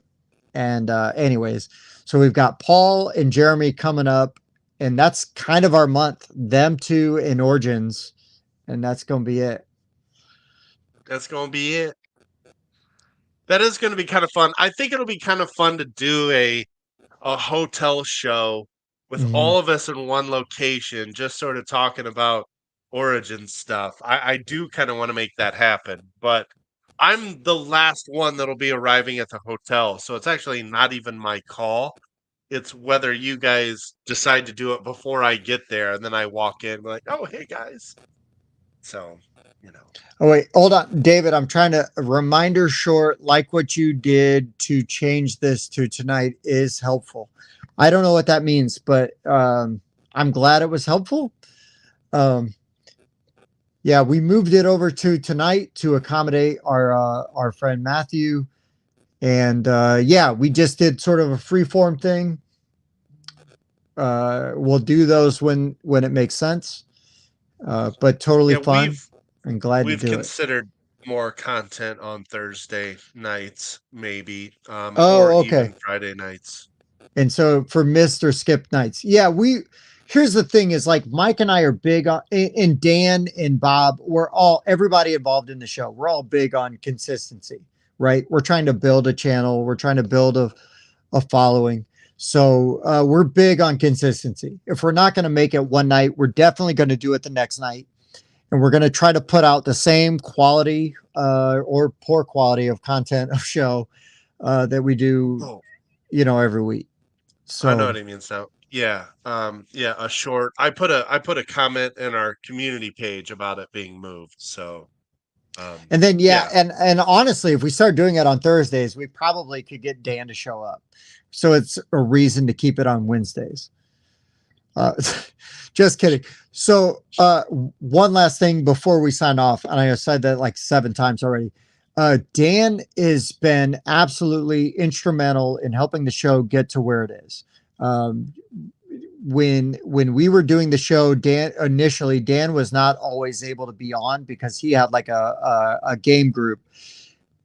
And then when that game group sort of that campaign game of that role-playing game, that GURPS game he was playing sort of ended, came to a conclusion. I kind of stole Dan to help me be on there, come on the show regularly. I stole his Sundays, and because I just really love, even though Dan and I don't always agree, Dan and I have such good banter. I love it. And that's why like Mike is a great addition, to the show. We've got great banter. He's always got things to contribute. But yeah, I give Dan a hard time, but I love it when he's on because we love to give each other a hard time. But Dan and I could be on a car ride or like stuck in a room, and we could talk for hours and it would feel like 0 time has passed. And Dan may not admit it, but I love that dude, and I know he loves me. We have a great time. But yeah, you guys freaking rock. Thank you so much. Mike, you got anything before we go? I don't.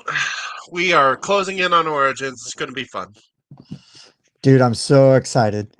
So excited. There you go. See, even Dan's blackened heart cannot deny how well like we work together and get along. And Dan and I butt heads. Full disclosure, Dan and I have completely butted heads behind the scenes. But he's a professional. I'm a professional. We make it happen. And what's really hilarious is, and you'll see this coming up, is that Dan and I have had an idea we've been working on for a long time.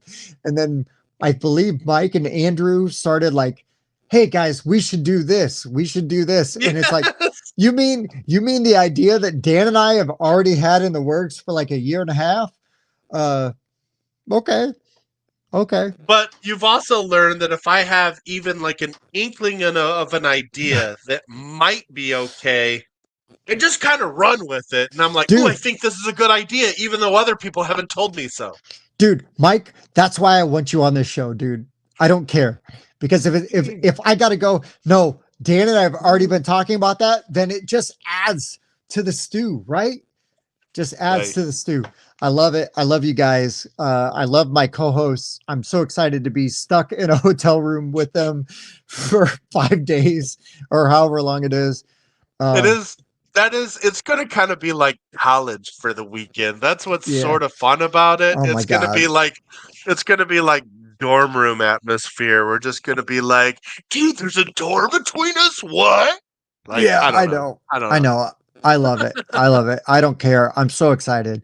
And yeah, David, I am a total butthead when I'm not being a Beavis. Mike, Tim needs you to show us. I am here so that there's noise when Tim buffers. Let me just say, I don't think I've buffered since like 9 o'clock. You're right. We were off to a really rough start, and then it happens all the time. But I bet if we go for like 5 more minutes, I'll start buffering again.